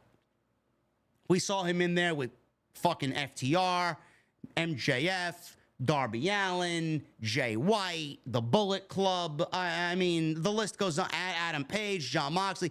Punk is going to deliver. But if you expect Punk to deliver the same way Punk used to deliver 15 years ago, I don't know what the fuck you're expecting. The fountain of youth doesn't exist. Father Time catches up to all of us. We're not going to perform the same way we did 15 years ago. We can try and work around that, but Punk is not going to be the same guy 15 years ago. This is his first televised match, singles match, since August 2023 in Wembley Stadium at All In against Samoa Joe for the AEW World title, the real World's title. He then got fired. He was hurt, and he got fired. He goes to WWE. He shows up in November. He wrestles Dominic Mysterio in Madison Square Garden and in Los Angeles. just as warm-up matches to get him ready for what's going to happen during WrestleMania season. He gets into the Royal Rumble. He takes one DDT, which was an ill-timed move. They teased it. 3 different times they teased the Future Shock DDT. He did not, if you guys paid attention tonight, he did not deliver the Future Shock DDT. I think Punk basically, listen, you can do whatever you want to. You're not doing that shit to me again. Literally out of nowhere. One DDT fucked his world up for 6 months. Nobody expected it. Nobody wanted it. But he got hurt. January, February, March, April, May, June, July. Dude's out 7 months. First singles match since last August. First match in WWE singles match since 2014. Yet you want him to wrestle like fucking Bret Hart in 1997. What do you guys expect? The match itself, the way it was hyped up, did it underdeliver in ring? Yeah, it did. It did. But where they excelled and where the match gets extra points, where you want to take away from the in-ring aspect, the story is what drove it to be an entertaining grudge match that is going to roll on into the rest of August, September, and on into Bad Blood in October. The 30th anniversary, or what is it, the 25th anniversary of Hell in a Cell. Yet you guys are worried about fucking Punk coming back from a 7-month injury. I don't understand you people. That's what you're focused on? Oh, Punk sucks. Oh, I can't stand CM Punk. You can't stand CM Punk because he left a failing AEW in his tracks. They haven't been the same since he left. They haven't been the same since Cody left. Yeah, let's blame CM Punk. Instead of enjoying both companies, yeah, let's blame this one guy for everything that happened over there. Let's blame this guy. Let's hate this guy forever until the end of time because he left AEW. Half the fucking audience isn't watching AEW because Punk got fired. WWE is trying to tell a story here. And I thought they did it excellently. This was perfectly booked. They did what they could. Punk looked good in return. He's going to get better. Let him get his feet wet. We got some 1997 throwbacks. We got the feud continuing. We don't know where it's going to go. We got another pay-per-view at the end of the month. I'm expecting a triple threat match between Punk, Rollins, and McIntyre. We got Bad Blood coming up with a potential Hell in a Cell between Punk and McIntyre. What more do you want? What more could you ask for? I don't know how many times I got to come on here, man, and explain to you guys.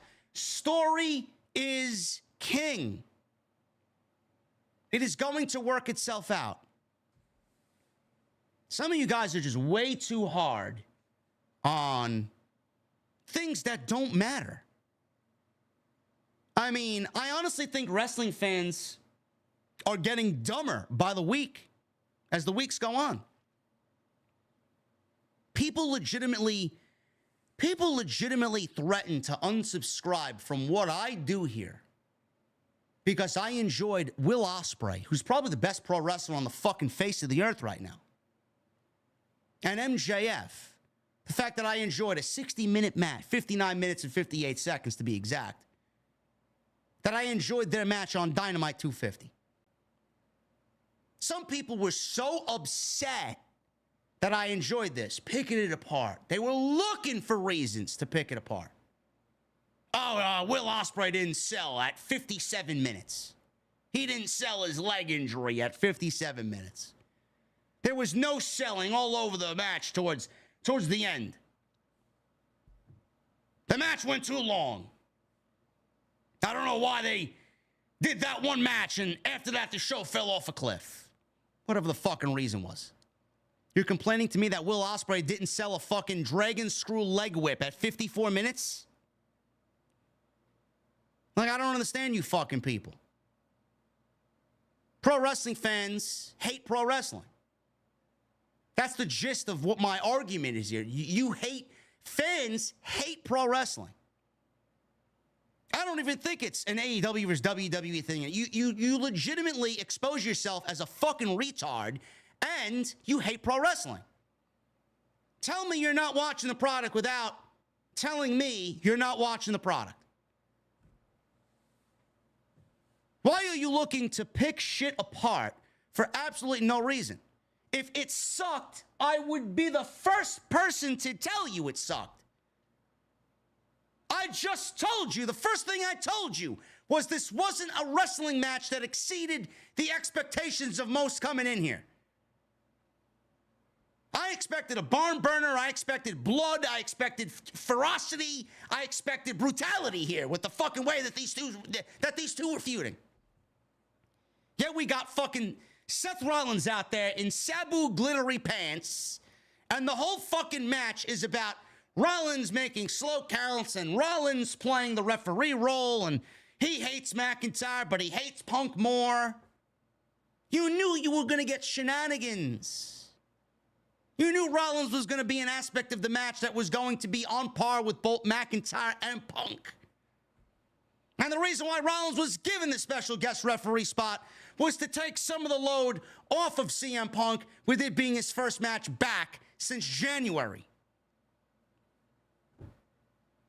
Yet everybody's got this huge microscope under CM Punk because he left AEW.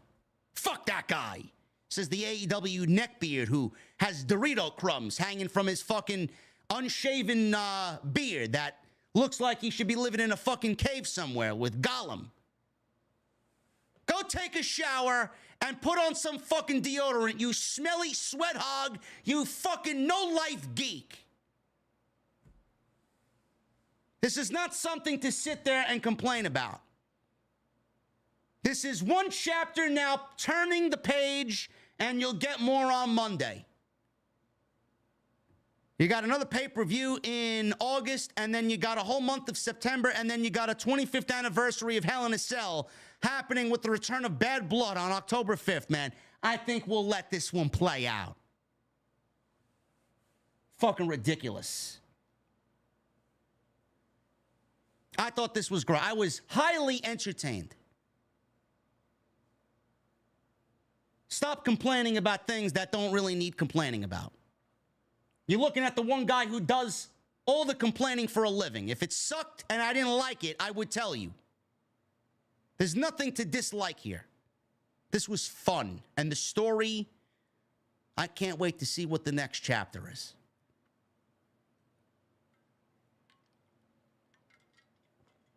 Moving on. Priest and Balor. They tried to make up, or at least Damian Priest tried to make up with Finn Balor after the comments he made earlier in the night, basically blaming the reason Dominic and Liv are now together is because of Finn. Did you know this? Came off as Damian Priest didn't trust Finn Balor. Balor offered to be in his corner if he changed his mind. Don't worry about it. It's all water under the bridge. If you need my help, I'll be out there to help you against Gunther. You just let me know. Damian Priest walked away to go to the ring and get ready, and Balor just kind of sensed. He rubbed his hands together. Had this look on his face like, yeah, I'm about to fuck this guy over. Gunther. He is walking in the 2024 King of the Ring against Damian Priest.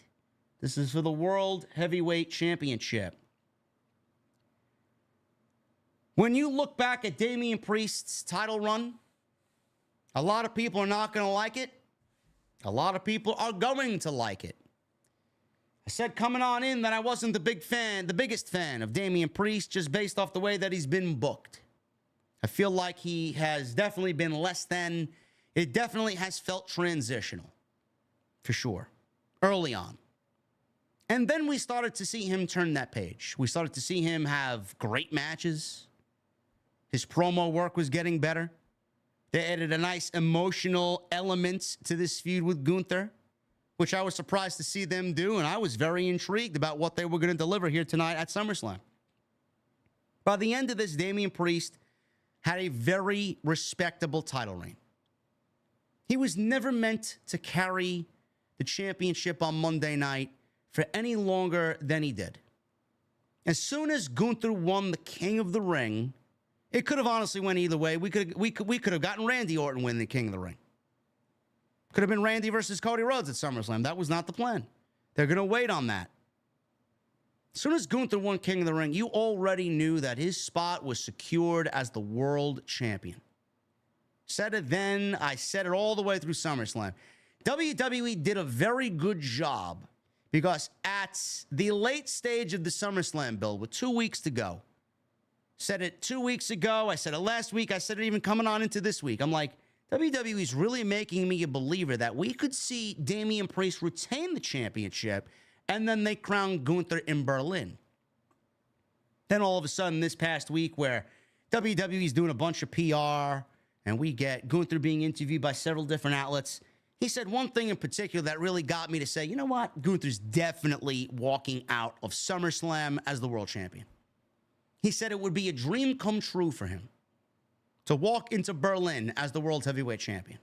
That's all I needed to know. That's all I needed to read. I knew at that point, yep, Gunther's winning the world championship. I also said that don't drop the ball, don't overlook the matches that Damian Priest has had. He's had some great matches with Rollins. I thought the match at Money in the Bank was a little up in the air, a little rough at points in Toronto. But I think for the majority of what he's done, the in-ring aspect of Damian Priest has gotten a lot better. He's been a very respectable champion. And I said, I'm looking forward to seeing Damian Priest and Gunther because I feel like this is going to be the best Damian Priest that we have gotten as world champion. And that's exactly what we got. This was the best Damian Priest match in his entire world championship run. This was probably the best Damian Priest match in 2024. Easy. This was peak Damian Priest. And Gunther has a lot to do with that because Gunther doesn't have bad matches. The guy is absolutely incapable of having bad matches. Whether or not you like him, irrelevant. There's one thing that you cannot say, and that is Gunther has bad matches or Gunther is bad. It's not bad. You're just an idiot. This match was great. I mean, you talk about a fucking fight. These guys beat the shit out of each other. I could see them both going over what they're going to do. And Gunther was like, I don't give a fuck. Just bring it. Just chop the shit out of each other. Beat the shit out of each other. It's exactly what they did. I mean, they chopped each other so badly in this match that Gunther's chest was bleeding. Gunther's chest was bleeding. Priest dropped him with a kick. Gunther tried to fight back with some chops of his own. Priest's kicks were definitely way too much for Gunther. Gunther avoided a big Damian Priest stinger splash. Priest went face first into the ring post. Gunther followed with a mammoth drop kick and a power bomb for a 2. Gunther tried for more chops again, but Priest blocks. Gunther's chops hits a South of Heaven chokeslam for 2. Crowd distracted themselves with something else. I don't know what the fuck was going on. You all saw the fans kind of turn their attention to something. There might have been a brawl in the crowd. I don't know why. I put it in my notes. Gunther finally starts coming back. He blocked Damian Priest's kick, hits a big suplex. Gunther followed with a big-time clothesline. Gunther's chops are starting to really take a toll on Damian Priest at this point. Balor all of a sudden shows up at ringside, and he's in the corner of Damian Priest. He's there cheering on Damian Priest. Gunther was annoyed, so he booted Balor from the ring apron. This pissed off Damian Priest, who got up from the ring mat. He dropped his straps, very Kurt Angle-esque. He dropped Gunther with consecutive clotheslines, vicious clotheslines. Priest then gets Gunther up in a razor's edge. Funny enough, Kevin Nash, Big Daddy Cool Diesel, he was up in the VIP booth sitting next to Sean Waltman. So seeing a razor's edge, paying homage to the man himself, Razor Ramon. Always nice to see. Razor's edge, Gunther got to his feet. Priest hits South of Heaven. But Gunther rolls to the ropes. Damian Priest followed Gunther. Made the cover anyway. But Balor was on the outside. Referee didn't see this. Gunther is covered by Priest. 1, 2. And Balor puts Gunther's boot on the ring rope and stops the count. Referee sees Gunther's boot on the rope. Balor turns around. He has his back towards Damian Priest. You start seeing this sinister look on Balor's face. Michael Cole starts having a fucking conniption fit on commentary. What? Why? How could you? Why would he do that? Balor in the midst of turning on Damian Priest. Priest didn't see what happened initially. He looked up at the big screen during the match because Gunther was laid out. He sees the instant replay happening on the fucking big screen in Cleveland Brown Stadium, and he sees firsthand that Gunther was pinned. But Balor put his foot on the rope, and it wasn't accidental. It was done purposely. Damian Priest sees this. He realized what happened by watching the replay. Priest goes after Balor, but Gunther is up at this point. He grabs Priest from behind and puts him in a gargantuan sleeper. Chokes him out. Priest is firing up. The crowd is cheering him on. He breaks the sleeper. Priest used a cradle for a 2 count to get out of the sleeper.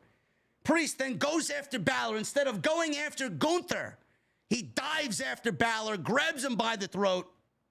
Gunther takes Priest away from Balor, drags him on in like a fucking anaconda dragging its prey and wrapping itself around, suffocating him until he's out. Sleeper hold.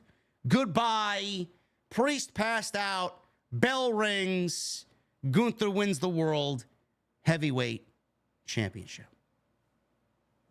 Right before our very eyes, Judgment Day is imploding from within. Judgment Day is going to look a lot different come Monday. Judgment Day will still be Judgment Day. But Judgment Day will be without Damian Priest and Rhea Ripley. Their babyface revenge arc storylines are going to be something to watch, especially Rhea's. But Damian Priest has been showing babyface tendencies for a little bit now. And right now, Judgment Day, we don't know where Carlito or JD McNuggets sit. We don't know if they're going to side with Balor or side with Priest or Rhea or both. Judgment Day could look very different. Right now, we know Balor, Dominic, and Liv are probably Judgment Day. What that means for everybody else, I don't know. But Rhea and Damian, goodbye. They're no longer a part of Judgment Day. Priest is no longer the champion. Gunther went over to kiss his wife at ringside, celebrated on the announce table, and celebrated with the World Heavyweight Championship around his waist. There is a rumor. Right now, there's a rumor. It was reported by someone. I don't know who it was. Whether it's PW Insider or Wrestling Observer. If it's Meltzer, take it with a grain of salt. But I do think this is going to become a reality. WWE is planning for next year at some point a major match between John Cena and Gunther.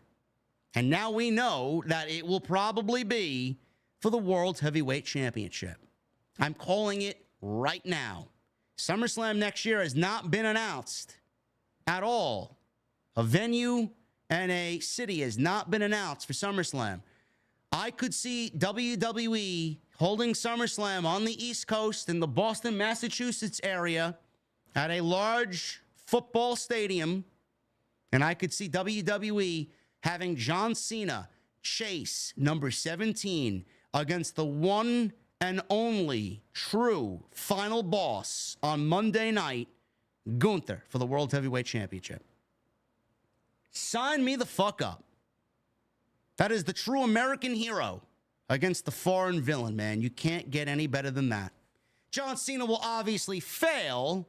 He's not winning number 17, especially against Gunther. But, man, the story for that, sign me the fuck up. I'm predicting that for next year's SummerSlam. You saw that happen and start tonight, unofficially. Jelly Roll. Not only did Jelly Roll, and you know what? I listen.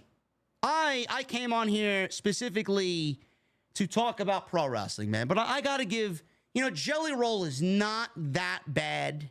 Not my cup of coffee, obviously. Not my style of music. But, I've seen WWE have a lot worse than Jelly Roll. He performed in the Open of SummerSlam. It wasn't bad by any stretch of the imagination. It was okay. Not my cup of coffee. I'm not going to be on Spotify with Jelly Roll in my recommended playlist, but it was all right. It was all right. He's in the ring, and he's with Miz and R-Truth, as Miz and R-Truth announced 57,791 in attendance at Cleveland Brown Stadium. Austin Theory and Grayson Waller entered. They insulted Jelly Roll. Truth thought they were Robert Gibson and Ricky Morton. He thought they were legitimately the Rock and Roll Express because Cleveland is the home of the Rock and Roll Hall of Fame. None of this was funny. None of this was funny. Jelly Roll is in the ring with a chair, and he helped R-Truth and Miz wipe out both Austin Theory and Grayson Waller. Jelly Roll, Miz, and R-Truth gave Theory a 5-knuckle shuffle, which ended up being a 15-knuckle shuffle. That was it. I could have done without all this. This could have saved us a good 10 minutes, but WWE wanted Jelly Roll to have his little fun in the ring. And being that Jelly Roll is not a small guy, he moves rather well for a man of his stature. Jelly Roll.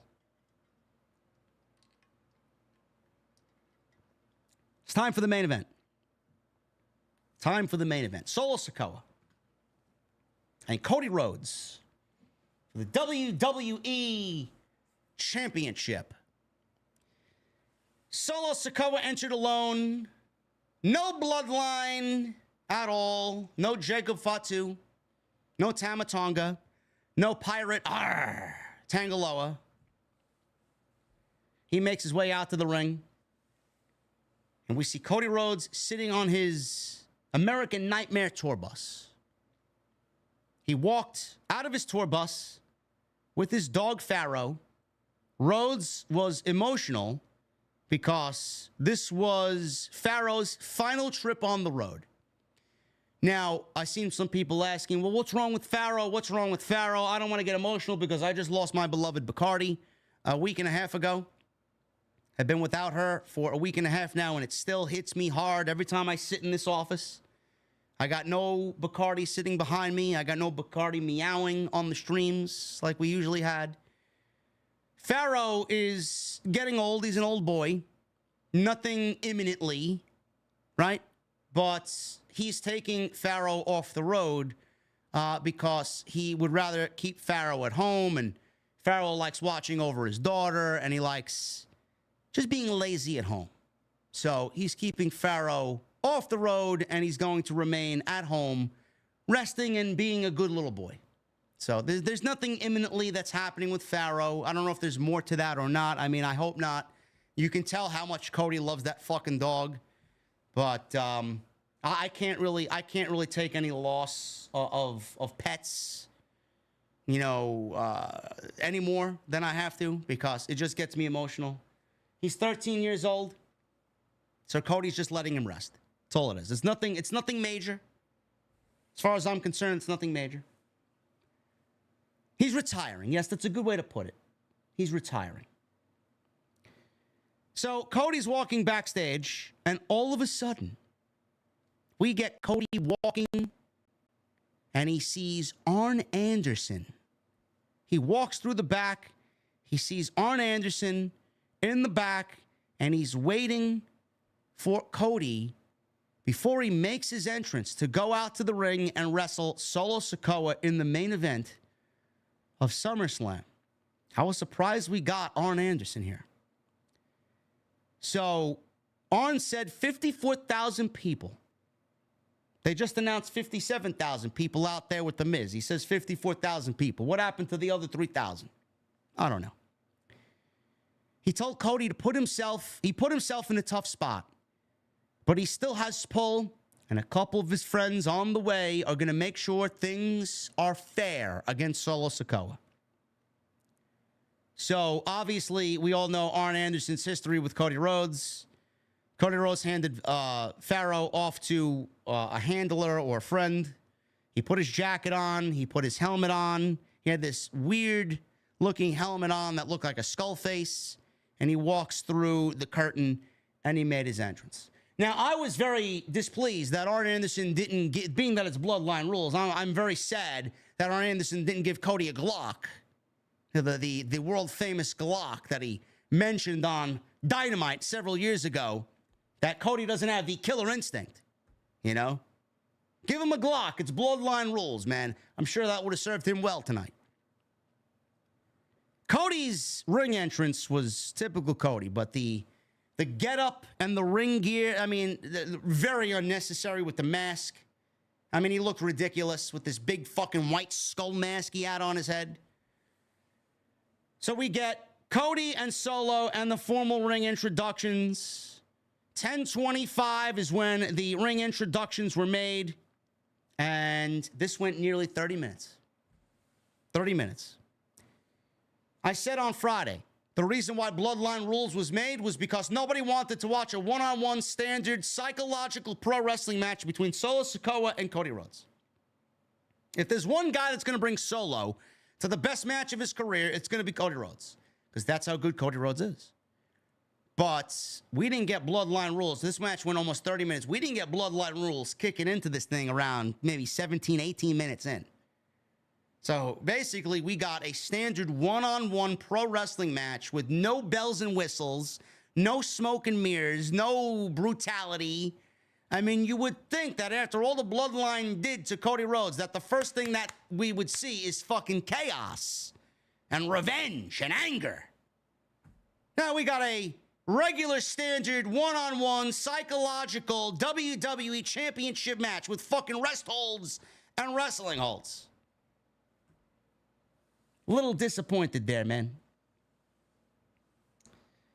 Solo Sikoa was on top of his game early on. He had a counter for everything. Planted Cody Rhodes with Samoan drops.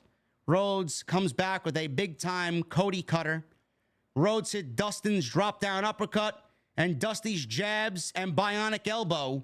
But Solo Sikoa caught his disaster kick and attempted to hit a sit-out powerbomb, which he did for a 2 count. They trade counters back and forth until Solo hits the spinning solo for a 2. I hate that name, spinning solo. What the fuck is that, a spinning solo? Let's call it what it is, man, a Uranage. Rhodes tries to fight back after the spinning solo, but Solo hits another Samoan drop. Rhodes was caught upside down in the ropes, so Solo hit consecutive flying headbutts, very Umaga-like by Solo. Rhodes avoided a third one. He picks himself up in a tree of woe position, hits a moonsault off the top rope, which looked more like a crossbody. He followed up with a superplex, and now he's in control. They go back and forth. Rhodes hits a crossroads, and then obviously at that point, man, you knew. As soon as you see the crossroads, I'm like, all right, here we go, man.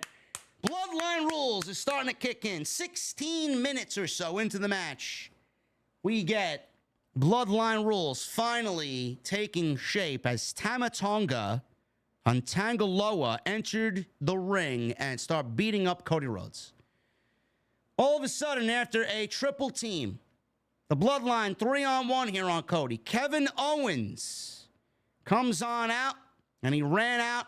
He got beat up by the Bloodline, so he didn't really serve as any help for Cody Rhodes yet anyway. Randy Orton then comes out. He comes out to his music. Crowd erupts. Orton gets in the ring. He gives Tangaloa an RKO. Owens is back up. He gives Tama Tonga a stunner. Owens then gives Solo a senton. And Rhodes hit a crossroads, but Solo barely kicked out. Owens and Orton then chased Tama Tonga and Tangaloa through the crowd, leaving Cody Rhodes and Solo Sikoa all again by themselves. We haven't seen Jacob Fatu yet. So Rhodes figured it was okay now to finally use weapons. He grabbed the steel steps, finally. You would think that after everything that was done, like I said, that this match would have had weapons early on. We didn't get no weapons. So he's using steel steps. He's bashing Solo with the steel steps. Rhodes tried for it again, but Solo hit a spear. Cody Rhodes had the stairs in his hands. Solo hits a spear. The stairs go flying, and Solo spears Cody Rhodes. Solo set up the steel steps in the corner. He tried for a running hip attack as Cody was laying up against the steps. Rhodes moved. Solo crashed into the steps. Rhodes then hits consecutive crossroads. 1, 2, 3 crossroads. All of a sudden, Jacob Fatu showed up and wiped out Cody. He hits the moonsault off the top rope and nailed Cody Rhodes with his patented moonsault. He placed Solo on top of Cody, and Rhodes kicks out at a 2. Fatu, not done yet. Super kicked Cody Rhodes a couple of times. They're on the outside now. He places Cody Rhodes on the announce desk. Fatu goes up to the top rope and does a huge Fatu splash off the top rope through the table. The table breaks, and Cody and Fatu go through the table. On the way down, Jacob Fatu looked like he hit his knee or his ankle, coming down off the big splash onto the edge, the front edge of the announce desk. He was screaming in pain. He was holding his ankle. He tried to get up. He couldn't get up. He fell back down. Referee didn't immediately go over to him. Referee then saw him over there holding his ankle. He then went over to Jacob Fatu, and that's the last we saw of Jacob Fatu. We didn't see Jacob Fatu for the rest of this match. So, Cody's through the table. Solo followed up with an Uso splash of his own, and he gets only a 2 count. So even Rhodes, who goes through a table, gets back into the ring, gets another Uso splash, and he kicks out. Cody is invincible. Rhodes hit a Cody cutter off the top rope after all this. I don't believe how he did that. Hits a Cody cutter off the top rope. All of a sudden, Roman Reigns' music hits the PA. Cleveland Brown Stadium erupts with love and adulation for Roman Reigns. He had slightly altered music from my ears. It did not sound like his heel theme. It did not sound like his old theme. A little altered to sound a little bit more uppity, a little bit more baby face-ish, I would say.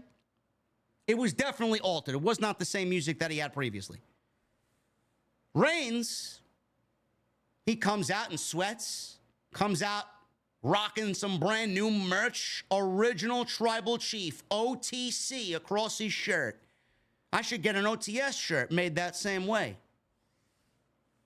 He comes out, he walks down the long aisleway, takes his time. Solo sees this, he can't believe it, shocked look on his face.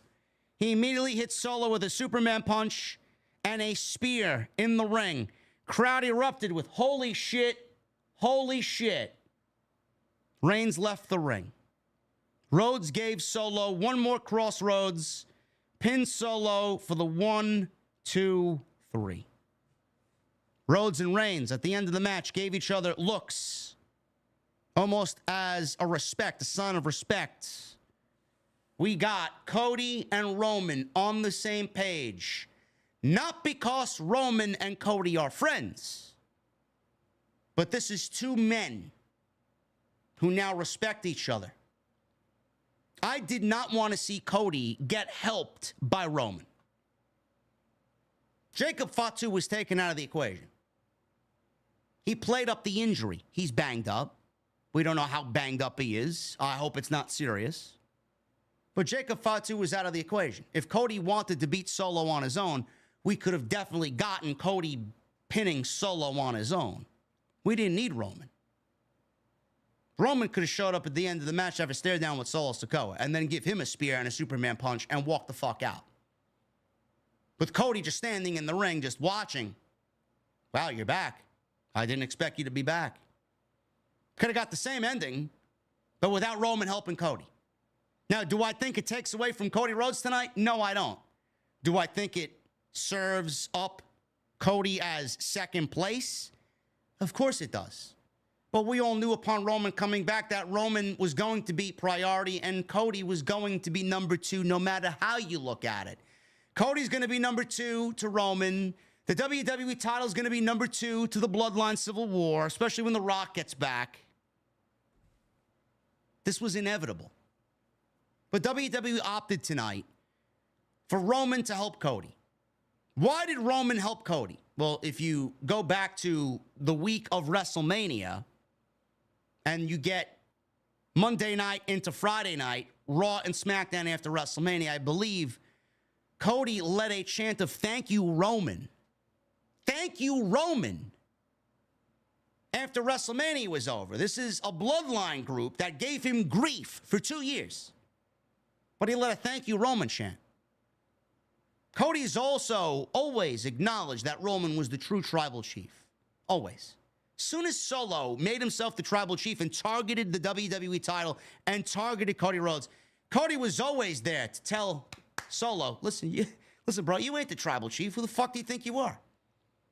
You're a cosplay tribal chief. You're a pretend tribal chief. I'll just wait for the real tribal chief to get back, but I have no problem taking out the make-believe one.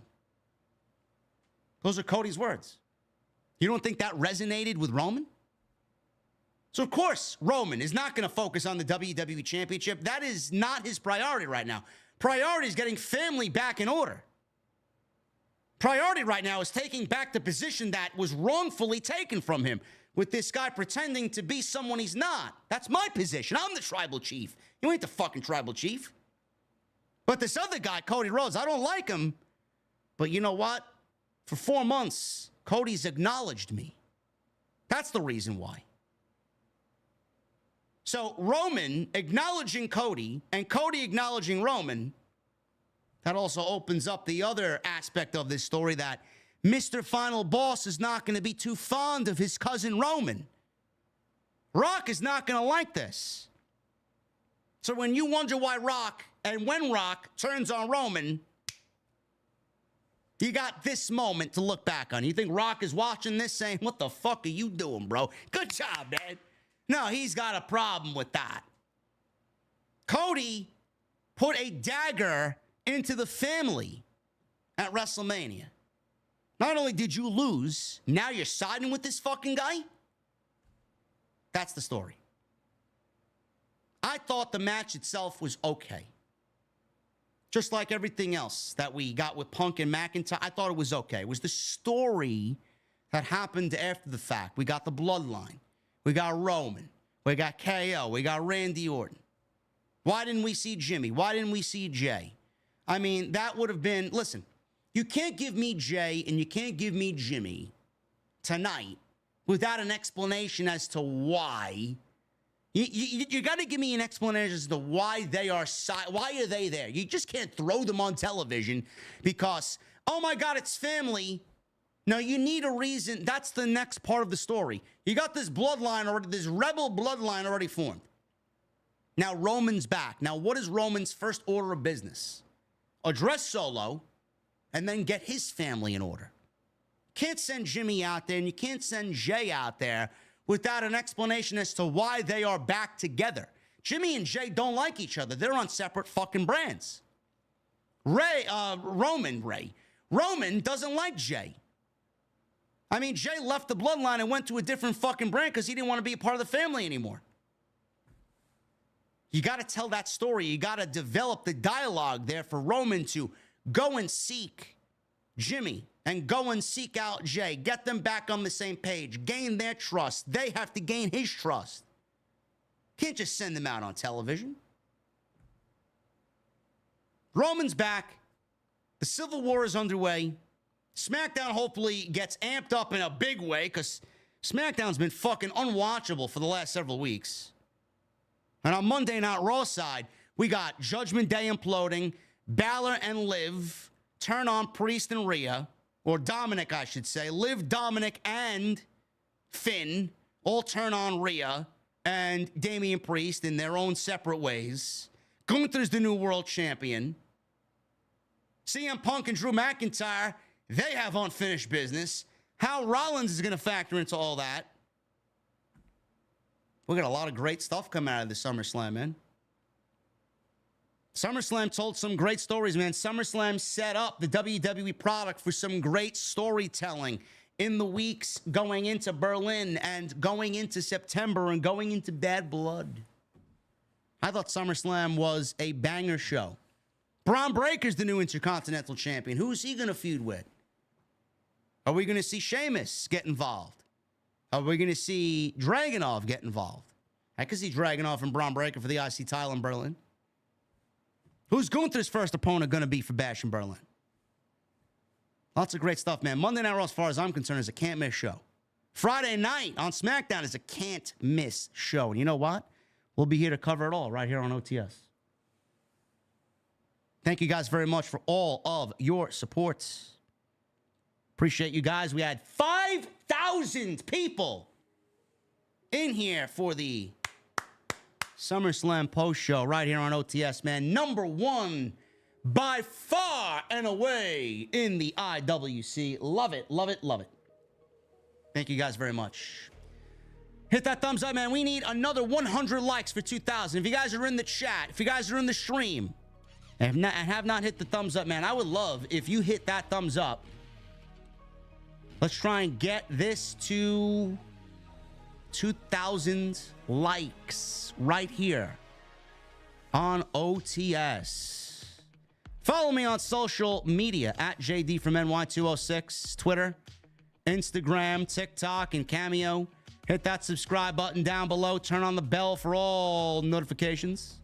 Make sure you guys go check out all the other content on the channel. Plenty of it. Monday Night Raw, we're live. Tuesday night with the Solo Monster, we're live. Every Tuesday at 8:30 p.m. for Tuesday Night Titans. Wednesday night, AEW Dynamite. We always got some news videos out during the week when there is. This week we talked about Shane McMahon and possibly him joining AEW. We talked about Britt Baker being suspended, getting into a backstage altercation with MJF. Lots going on, and tonight we're live for SummerSlam. Go check all that stuff out. New t-shirt. Go get your new t-shirt, man. Exclusively on bonfire.com.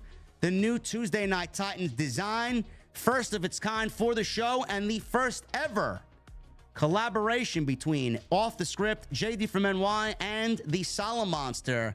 And the Solo Monster sounds off. Love it.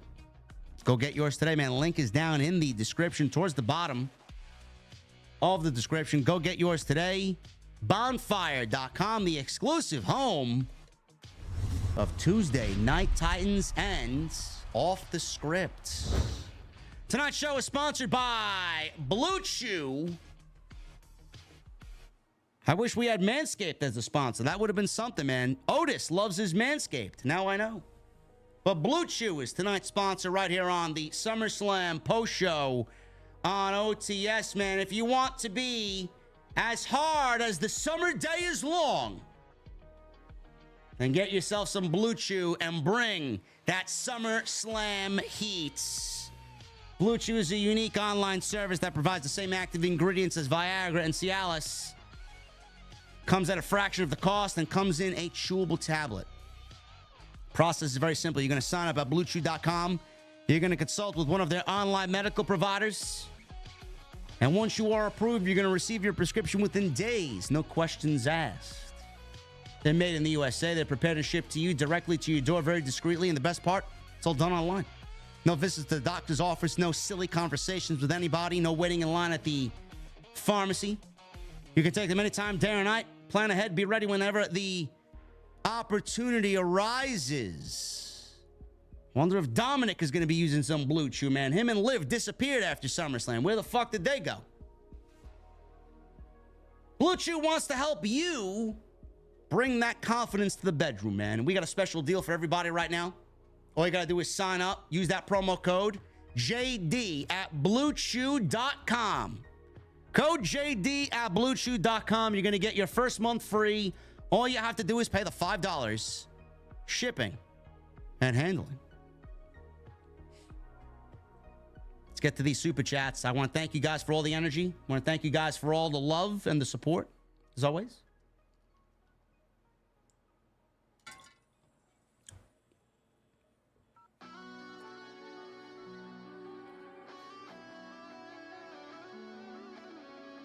Michael Krause with a $2 super chat.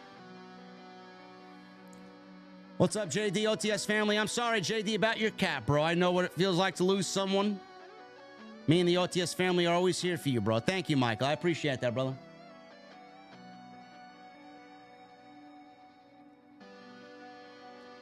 JC720 with a 24 months, 2 nights of SummerSlam in 2026. I'm really enjoying WWE again. Hope you're doing okay. Thank you, brother.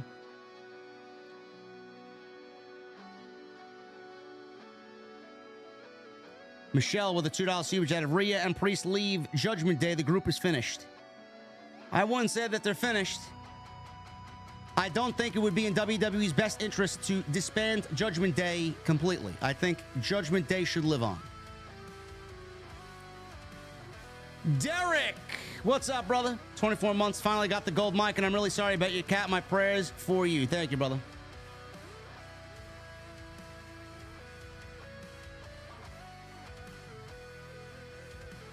Cody Snyder with a $5 super chat. It ain't always about me, but it's never about you. CM Punk is the man. Haters can fuck off, JD. Thank you, Cody. I enjoyed it. I don't give a shit what anybody says. Michelle Moran with a $5 super chat. Drew and Punk killed it. It felt like a main event. Great storytelling, but we can't expect Punk to lose twice in a row versus Drew. Love this feud. OTS for life. Yes, Drew was always the right winner. Always the right winner. There was no way he was walking into this match after he got screwed 3 different times. No way he was losing. Lakefront Studios with the 1999. Michael Cole ripped into Dominic for turning on Rhea, just like JR ripped into Triple H back in the day. The Rhea versus Liv feud needs to end at Bad Blood inside Hell in a Cell, just like Punk and McIntyre. I do think that's where we're going. They even let Pat McAfee say Dominic is a son of a bitch, or a little bitch, or something along those lines. An asshole. He blurted out a curse word for sure on commentary, which I always appreciate. Hooligan with a re-up membership. Thank you, brother. Michelle with a $2 super chat. Roman looks good, but he really didn't side with Cody. He didn't side with Cody. I never said he sided with Cody. I said he respected Cody. Craig with a new membership. Thank you, brother. Thank you for being here. Ace King Hunter with a $4.99. OTS for life. The results of SummerSlam was exactly what I expected. You called it as usual. Always fun to hear your take on these shows. I appreciate you being here, Ace King. We got one thing wrong, man. I said Bayley was going to beat Nia. Nia beat Bayley. Other than that, I got everything perfect. Everything was correct. He's a piece of shit. That's what he said. It's nice when the commentator can use some expletives. Hooligan. Roman Reigns equals infinite aura. We got the OTC and the OTS. Show was amazing. Everyone involved really did a good job. Great crowd. It felt like Mania. OTS for life. It did. It also helps when you got 57,000 people in Cleveland Brown Stadium. That's what you got to do to make SummerSlam feel like the WrestleMania of the summer. They did a great job. Mason the Legend with a $1.99. 7 out of 10 show, in my opinion. Thank you, brother. David Thiering with a $100 super chat from earlier in the show. Thank you, as always, my friend. Tim Sim with a $20 super chat dropping by as I'll listen to this tomorrow, but this SummerSlam is 8 out of 10. A slow start with Punk, McIntyre, and Rhodes Solo as my matches of the night. WWE's strongest year in a long while continues strong. Thoughts? Yes. This is WWE's strongest year since... Jeez, I don't even know when, man. It's got to be over a decade for sure. This is the best that they've been creatively in well over 10 years. Easy. May even be nearing 20 years. But Tim Sim, thank you, brother. Whenever you listen to this, thank you. Tribal Chief with 12 months. SummerSlam was kind of dull, but my Tribal Chief is back. OTS for a year and proud to be, pal. JD, you're the best. Thank you, brother.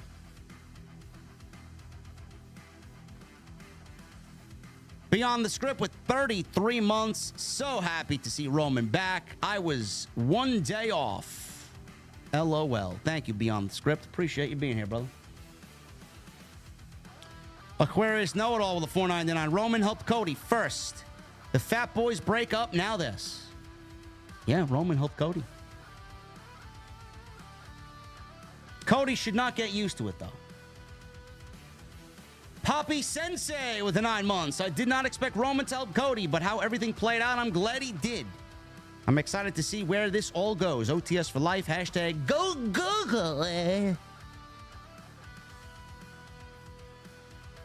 Ricardo with 48 months. This guy got his Mustang emote. Oh, my goodness. SummerSlam cooked. But JD is the master chef of the IWC. Finally got my Mustang. So glad to support someone who is the best at what they do. Ricardo. Thank you, brother.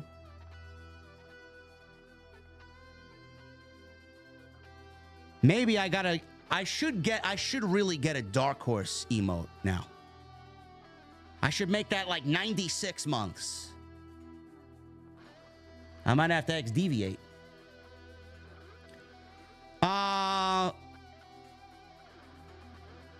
Black's Bro with a $1.99. Is Roman the biggest babyface in WWE now? Yes. Prince Petey with a $2 super chat. The original Tribal Chief is back. Yes, he is. M. James with a 5. Best SummerSlam in years. New champions. Punk looking great after injury. Roman's return. A much better crowd than last year in Detroit. Do I see Roman showing up on Monday? No, I don't. Grant, M. James, thank you, brother. Grant with a 4 months. Hey, JD, SummerSlam was absolutely fire tonight. Honestly, one of the best shows under the Triple H era. Blue Moon for beverage of the night. Hashtag OTS for life. Thank you, brother. As long as it's cold, man. What do you prefer, lemon or orange in your Blue Moon?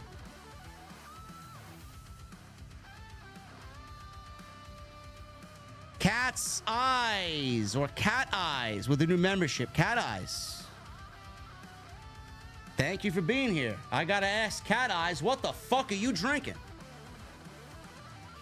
Whatever you want, it's on me. Tony Brown with a $4.99. You called it, JD. You should run for president. I'd vote for you. I don't want to run this fucking country. I don't. Thank you, Tony Brown. Prodigy Freebird with a re-up VIP membership. Thank you, brother. Lonnie Jones with 3 months. Yo, what a SummerSlam. Return of the original Tribal Chief. Vinny with a $1.99. Roman has never turned on anyone in his 11 years. Chris with a $4.99. What's up, JD? Fantastic coverage of SummerSlam tonight. I'm going to need everyone in the OTS Beer Garden to put the one in the sky for the original Tribal Chief. Thank you, JD. Thank you, Chris, as always. As always. Why reality sucks. With a $5 super chat. Fatu vs. Reigns is a major event match. Maybe Royal Rumble 2025 or Survivor Series. No need for them to get physical just yet. Said it at the beginning of the show. It's the first thing I thought of.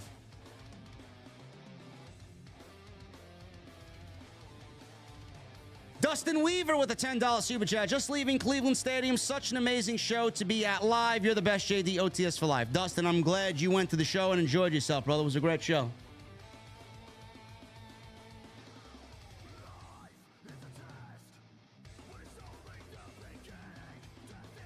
Nelson with a $1.99. JD, you are the man. OTS for life. Enjoy your work. Thank you, Nelson. Rudy V with 12 months. Made it to a year in the venue. OTS is the best space in the game. Glad Roman is back, and his journey to get his family back is going to be great. Thank you, Rudy V. Appreciate that, brother. Mr. Team, bring it. With a $1.99. I was expecting Arn to come out with his Glock. LOL. He didn't have it on him. He didn't have it. He left it at home. Scripps Wrestling Federation with a $10 super chat. I acknowledge the OTC, Roman Reigns, and the real JD, not Judgment Day, not JD McNuggets, but the leader of OTS. Thank you, Scripps. I appreciate that, man. Fixes a bind with the $10 super chat. Saw a little stink face action in the Nia Jackson Bayley match. I'd like to call it Bayley to booty. In fact, there were a couple of booty moments. She couldn't seem to get away from the Nia booty. I mean, listen, man, it's big. It's tough for anybody to get away from that thing. I prefer Livs if we're talking booty. Aquarius Know-It-All with a $4.99. I think we're going to see the Usos together take out Jacob Fatu, but because of his injury, Roman closed the match. I don't know, man. We'll wait till reports come out. I don't think Jacob Fatu is as injured as people are making it out to be. I don't. If Fatu is up and mobile, that means he'd have to get into the ring. You don't want that Roman and Fatu face to face yet. You don't want that. Not tonight.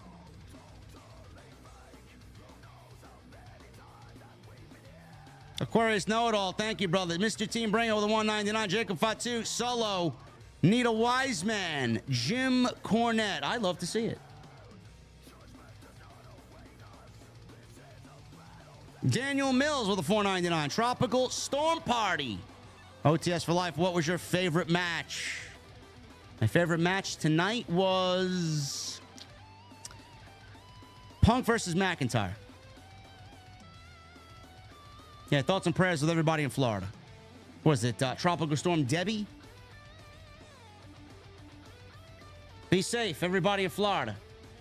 Glenn Lynx with a $4.99. The OG Judgment Day is officially done. I enjoy everything you put out, JD. Creek Water Whiskey is my beverage for the night. OTS for life. Thank you, Glenn. I haven't had any Creek Water Whiskey.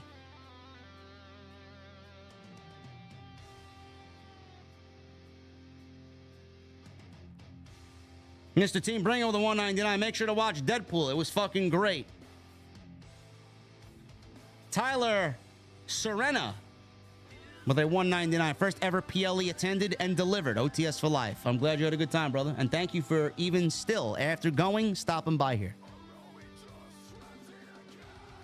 Joey Clemenza with a $10 super chat. 10 years strong, and here's the 10 more, brother. I wouldn't be back into wrestling without you. Cheers, JD. OTS forever. Thank you guys very much, man. This is my 11th SummerSlam post show. We do things a little bit differently now than 11 years ago.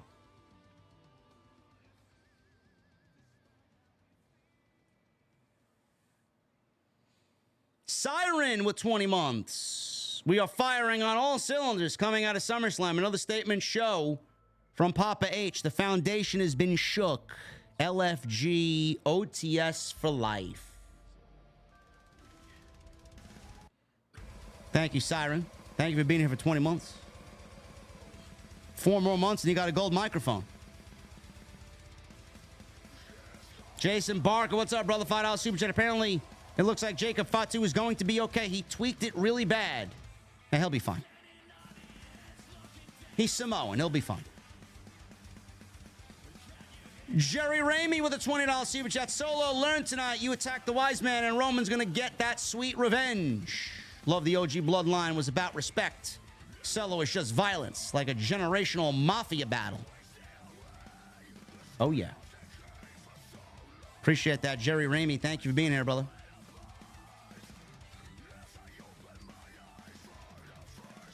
Theme parks and things with Johnny. 21 months. Hey, JT, keep up the great work, brother. Love your work tonight. Thought SummerSlam was entertaining. Can't wait to see what goes on next. Thank you for the stream.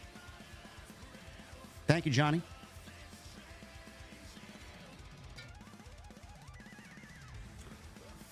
Demeter Bullion. The big boy with the big D with a $7.99. Sorry, J Dogga. Can't stay. Got a 19th big boy birthday bash. You can come if you want. I'll bring the blunts. And we got Hot Box, your Mustang, as we listen to Nickelback. No. I appreciate the invite. Demeter Bullion, the big boy with the big D. No. No, we ain't listening to fucking Nickelback in my Mustang, okay? No way. Soy boys and fucking beta males listen to fucking Nickelback. Fuck out of here. There's a certain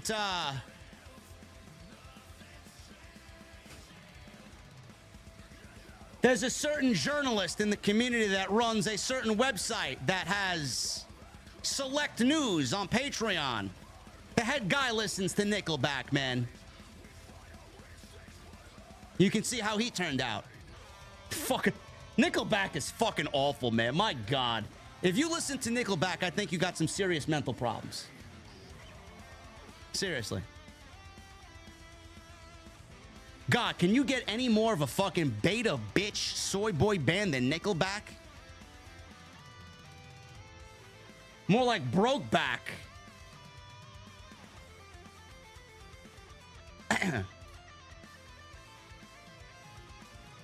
Daniel Mills with a 199. Qualification to be a WWE referee. Have ADD. LOL. Yeah.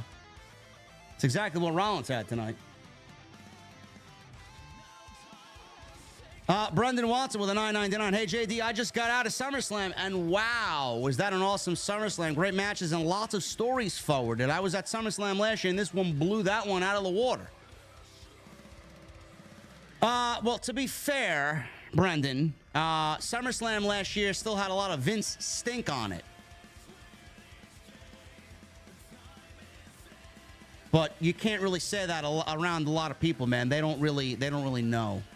They think Triple H was in charge the whole time. No, he wasn't. Aquarius Know-It-All. $4.99. Nia earned her second title run, and I'm proud. She'll hold it till the Royal Rumble. Tiff will cash in and win. Charlotte will win the Royal Rumble, and there's your match for WrestleMania.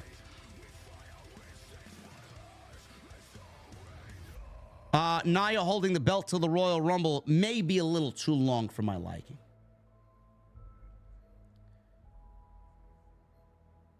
Delwyn Jones with a $20 super chat. Hi, JD. That was one of the most enjoyable SummerSlams I've ever seen, man. I mean, aside from Mania 40, which was a classic, this has to be the best PLE SummerSlam under Triple H. Raw and SmackDown are going to be unmissable shows. Yeah. I think we are looking at a banger show on Monday. It will be on Sci-Fi. I hope that doesn't really deter them from telling the stories that we need, but should be a banger show. Gold Standard with a $5 super chat. Great SummerSlam. That is how you put on a show. AEW should be taking notes. You know, Gold Standard, I'm going to have to ask you to calm the tribalism in the chat, please. There's no reason for the tribalism. All In is just going to be as good. It's going to be a great show. There's no reason to dunk on AEW, man. The AEW build for All In is rivaling SummerSlam's build, so stop. Where they go after All In, that's a completely different story. Brendan Watson with a $4.99. I forgot to tell you that I met Zilla Fatu at WrestleCon earlier today. He's a very great guy for sure. He absolutely made my day. He sounds like a great guy. Everybody loves Zilla, man. Zilla's going to be great. He wrestled at GCW. That's why he was in Cleveland. The Cake with the $2 super chat. Honestly, the show didn't feel like SummerSlam. Well, you may be the only one that thinks that way, Cake. Honestly. I thought it felt like SummerSlam completely. Tone C with a $2 super chat leaves me the Bloodline 1-up. Jericho 8131 with a $10 super chat. Balor's betrayal was a year in the making. Priest did cost Balor the title against Rollins at last year's SummerSlam. Also, if Jay and Sami go to SmackDown, who would you send to Raw in their place? AJ Styles. And somebody else. AJ and somebody else. I don't know who that somebody else is. Maybe Raw gets a draft pick from NXT. Roxanne Perez. Chris with the 499. Gillette Stadium can hold 65,878, but could hold up to 70,000, including floor seats. I can definitely see SummerSlam 25 in Boston. Called it on TNT. Yeah, we did. Mike 43 with the 27 months. What a great SummerSlam PLE. Bash should be good. Give Gunther main event. Do Sheamus versus Gunther versus Dunn with Ludwig returning.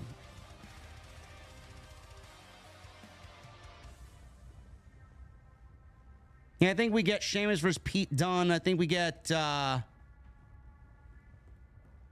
maybe we get Sheamus versus Ludwig. I don't know. We'll see. I don't know who Gunther is defending against in Berlin. We got 4 weeks to figure that out. It might be Priest, Balor, and Gunther in a triple threat match. I have no idea. Triple M with the $2 super chat. Great show tonight. Roman finally back. We're winning. Yes, we are. Listen, man, it could be Tuesday Night Rocks anytime in my household. That's all I'm saying. Lisa with the $10 super chat. SummerSlam was a great show. I can't wait for Raw and SmackDown next week. Roman was badly missed. Congrats on all your success the last 10 years, JD. Best in the business by a mile. Thank you, Lisa. As always, I appreciate you. Amanda with a $4.99. Great review as always. Best in the IWC. Thank you, Amanda. Yofi with 5 months. Thank you, Yofi. Scott Woodford with a $1.99. Got back to the hotel in Cleveland. Great show. Jordan Saylor with a $6.99. Survivor Series in my area finally in November. Hopefully it's a banger. Go Vancouver, Canada. Yeah, I won't be there, man. That seems like a ways away from where I am. But it should be a banger show. Riddick's Classic Arcade with 45 months. Just throwing down this member milestone chat, brother. You got 3 more months till you get that Mustang emo, brother. And then you really join the elite.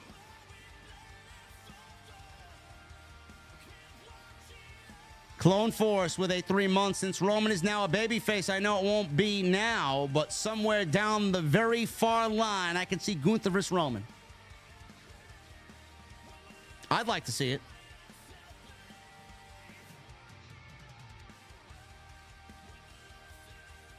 John Scott with a $10 super chat. Thanks for all you do, JD. Been sitting in the venue for years, sipping on the whiskey. Thank you, brother. I love those silent watches, man. Enjoy that whiskey. Pause with a $2 super chat. Who faces Cody next? I have no idea. I don't have Cody defend the title at Bash in Berlin. No reason to. Jason Tarr. I could see Cody teaming up with Roman against some form of the Bloodline. Maybe. I don't know. It's going to be tough. I don't think he's defending the title, though. He didn't defend the title at Money in the Bank. No reason to defend the title at Berlin. Gunther can defend the title. That's his moment. That's his town, his country. That part of the world is his. He can do that. Cody doesn't need to do that. Jason Tarr with 28 months. Thank you, brother. Prayers to you, JD. OTS for life. I appreciate you, man. Michael Krause with the $2 super chat. Nickelback, LOL. They are fucking awful. Daniel Mills with a $4.99. Forgot to tell you my birthday is coming up. Told my fiance to get me a "What the fuck are you drinking" shirt. Can't wait. I love to hear it, Daniel. Love to hear it, brother. There's a new TNT shirt, too. Have her get you that one, too.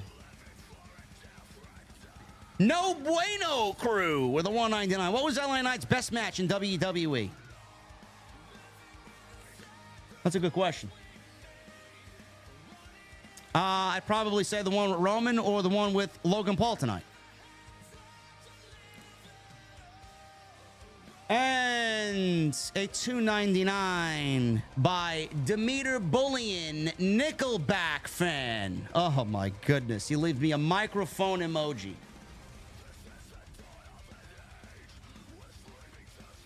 And Juan Castle with a $1.99. JD, take a Nia Jax senton for the crew. No, thank you.